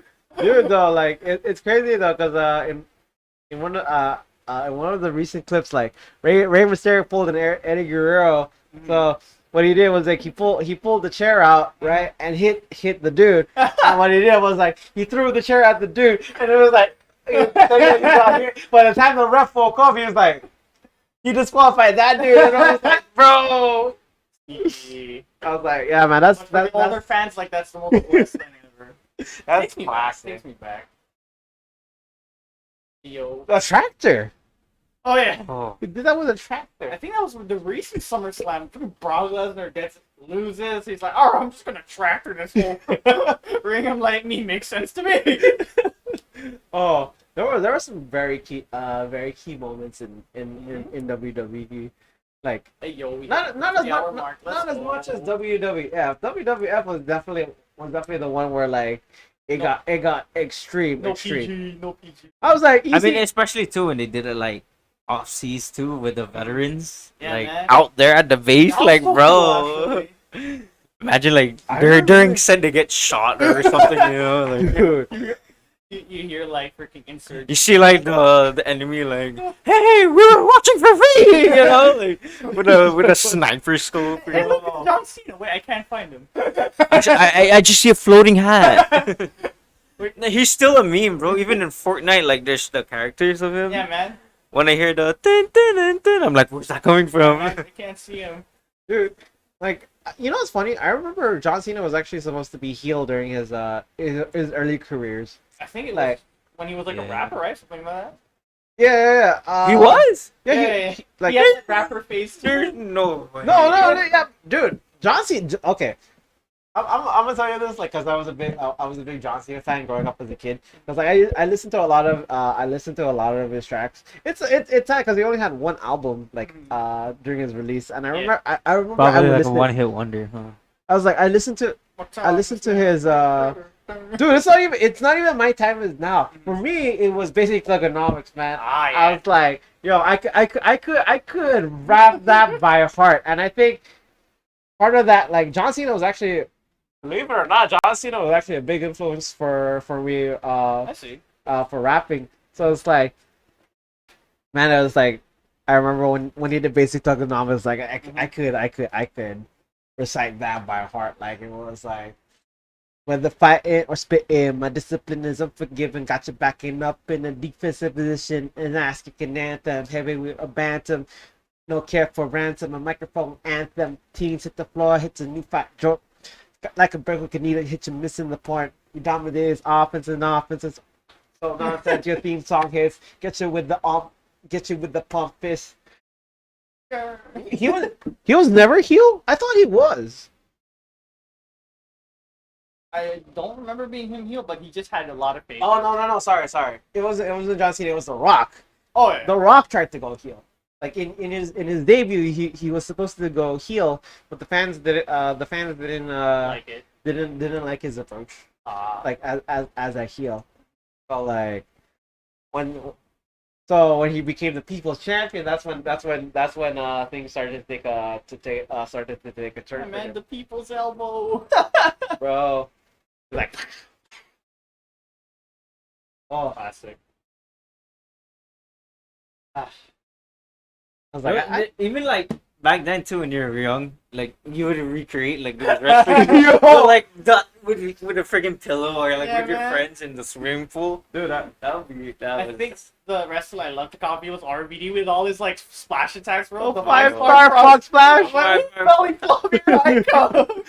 my own was Randy's own. Oh, the RKO. Oh, It's gosh, RKO. When I was in the sixth grade, I tried to replicate the 619, Oh no. and the thing was, like, I successfully did it, but it was in front of a teacher, so I got I got the craziest lecture at that time. And I was like, oh. Yeah. At least you succeeded. Yeah, man, that's the important Yeah. part.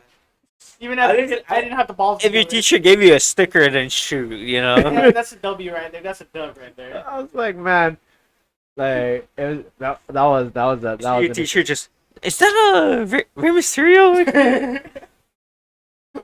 Hey, let me dude, show you how to do it. bro. It's like he arcades you like RKO's you out of nowhere. Just as long as your instructor's not an Undertaker fan, you're good. Oh, or yeah, he's you're gonna good, you're tombstone you, good. bro. Or a Triple H fan. Triple H. Man. Brock Lesnar's F5. Dude, speaking of Undertaker, I was watching his show where he checks like storages areas. Mhm. What? Yeah. No way. Man, Yeah. he's living his best life after retirement. So he actually found his original suit from a storage Yo. unit. Yeah, which had like his mask, his gloves. He had a mask? Yeah. What? Like, if you know the old Undertaker before he had a mask. Same with Kane. Mhm. Yeah. Yeah. So it's crazy, man. Dang. Really? Was a lifeguard at one point. And one day I was swimming any moment. He sees an opportunity around the pool. Dude, RKO. That lifeguard had a great upbringing as well, man. He knew the spice. He had a good day. Yeah. Guarantee. I remember. Yeah, I remember the pre-American badass Undertaker, man. Like he would go into the ring with the With his freaking bike. motorcycle. I was like, and the theme song was so lit too. It's like, I was like, it's the type of music that you would listen to when you're driving along the road. That's my funeral song, bro. I was like, dude, Don't be man. expecting me to come back to life. I was I'm not like, coming to a funeral if you don't play that. it's like dead man walking. You got him there. Oh man. Oh, the roller man. Yeah, wasn't that the song that that he did when he partnered up with Kane? Oh yeah, I I was think like, so, yeah. rolling. Oh, dude. Bro, like I like a friend, guys. If I die, just play the Undertaker theme. Let's get the fuck out of my roller as like a last step.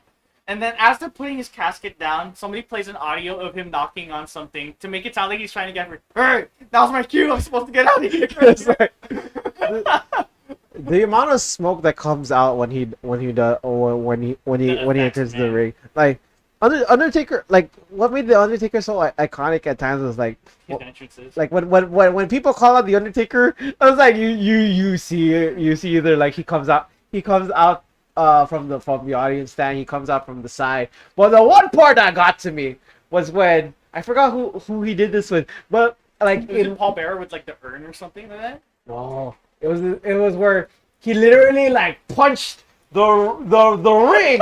I came in and grabbed somebody's leg. Like that was hardcore. Mm-hmm. Now that's an entrance. Oh, But very scary. dude, I was Especially as a like, kid, that'd be the best thing ever. Ed also had that like, Edge also has a pretty dope entrances too. Like the amount of smoke, Metal Angus, man. None of dance to turn to life. Who's that one wrestler that brings apple? Or like an apple with him? I forgot what's his name. I think that was Name. I think That was no.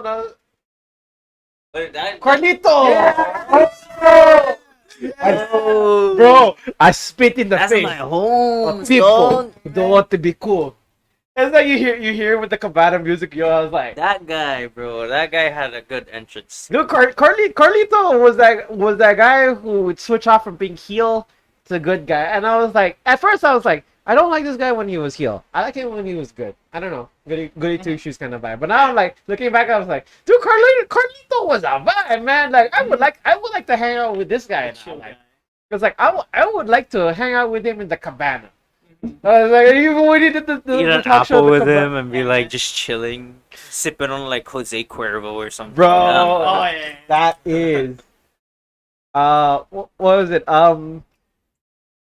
I remember the Big Show had some beef with Carlito, right? And like he hopped onto the Cabana and like took one of his apples. But what he didn't realize was that the apple was like really bad, so he started vomiting in the middle of the ring. And I was like, bro. Oh man. What a throwback, bro. That was definitely a throwback to the throwback, man. Yeah, I was man. like, So, like- I gotta watch a couple movies, watch some horror shit. And Yeah, then some WWE Midsummer. clips. Midsummer, bro. Midsummer. And if in the chat, you guys should watch Midsummer. If you guys love horror, but this one is really interesting. this one just like it's designed to be a thriller, but even Yeah. when I see thriller, I'm like, you know what? I was like, man, they had a character named Simon in Midsummer, and Yeah. I feel sorry for what, like, I mean, he was a douchebag in the series, but like, The one that really like got me in like what the fuck kind of moment was like almost in the ending where they're in the haystack. Bro. The haystack one. Bro. It really got me off guard. I'm just like, Ooh, what I'm so the? hyped. I want to watch this. Woo! It's like, Yo, you let me know how you think of it. Bro. You're just gonna be like, either be like, what the fuck is this, Dude, or next just, Man. I can, oh hell no, you know. I can already imagine next episode. But you know what? Speaking of which, I think this is a good time for us to transition out. Thank you guys again for tuning in. You guys Yes, have been sir. amazing. and I Thank hope you, guys guys. continue to stay I amazing. appreciate your presence. If you guys haven't joined the Discord, make sure to check out our Discord. If you guys want to check out some of our peeps there, you like memes, you like anime, we do too. Gaming, yeah, we talk about that right there. Don't forget to check me out on my socials. You can find me on YouTube, Twitter, Instagram, and on TikTok. With that said, don't forget to check out my boy, Jet. He also streams on Twitch. Yes, Chowder- I will be streaming Fortnite later. So if you guys love Rage Yeah. and some comedy stuff, check me out on Twitch. That's Chowder Chowder. Chowder 670. Hey yo. Yeah, it says they playing Fortnite. So yeah, I'll be streaming later on. Hopefully I will see you guys there and hear from definitely, you. definitely go check him out. And then, my boy Arno, you got anything to say to our fellow peeps out here? Not much, but I just want to say thank you for stopping by. Sorry I couldn't come. Just had a little riff-raff with my head, but for the most part, I'm okay right now. Alright. Always ready to serve. All right. Well, in any case, we'll be back again next week Sunday. If you guys wanna tune into the stream, to the podcast, you guys have been amazing. And I hope you guys continue to stay amazing. And as always, stay groovy, y'all, and peace out. Don't forget to join me on the raid. We'll see you guys later. Peace. Let's go. Another one in the bag. Oh yeah.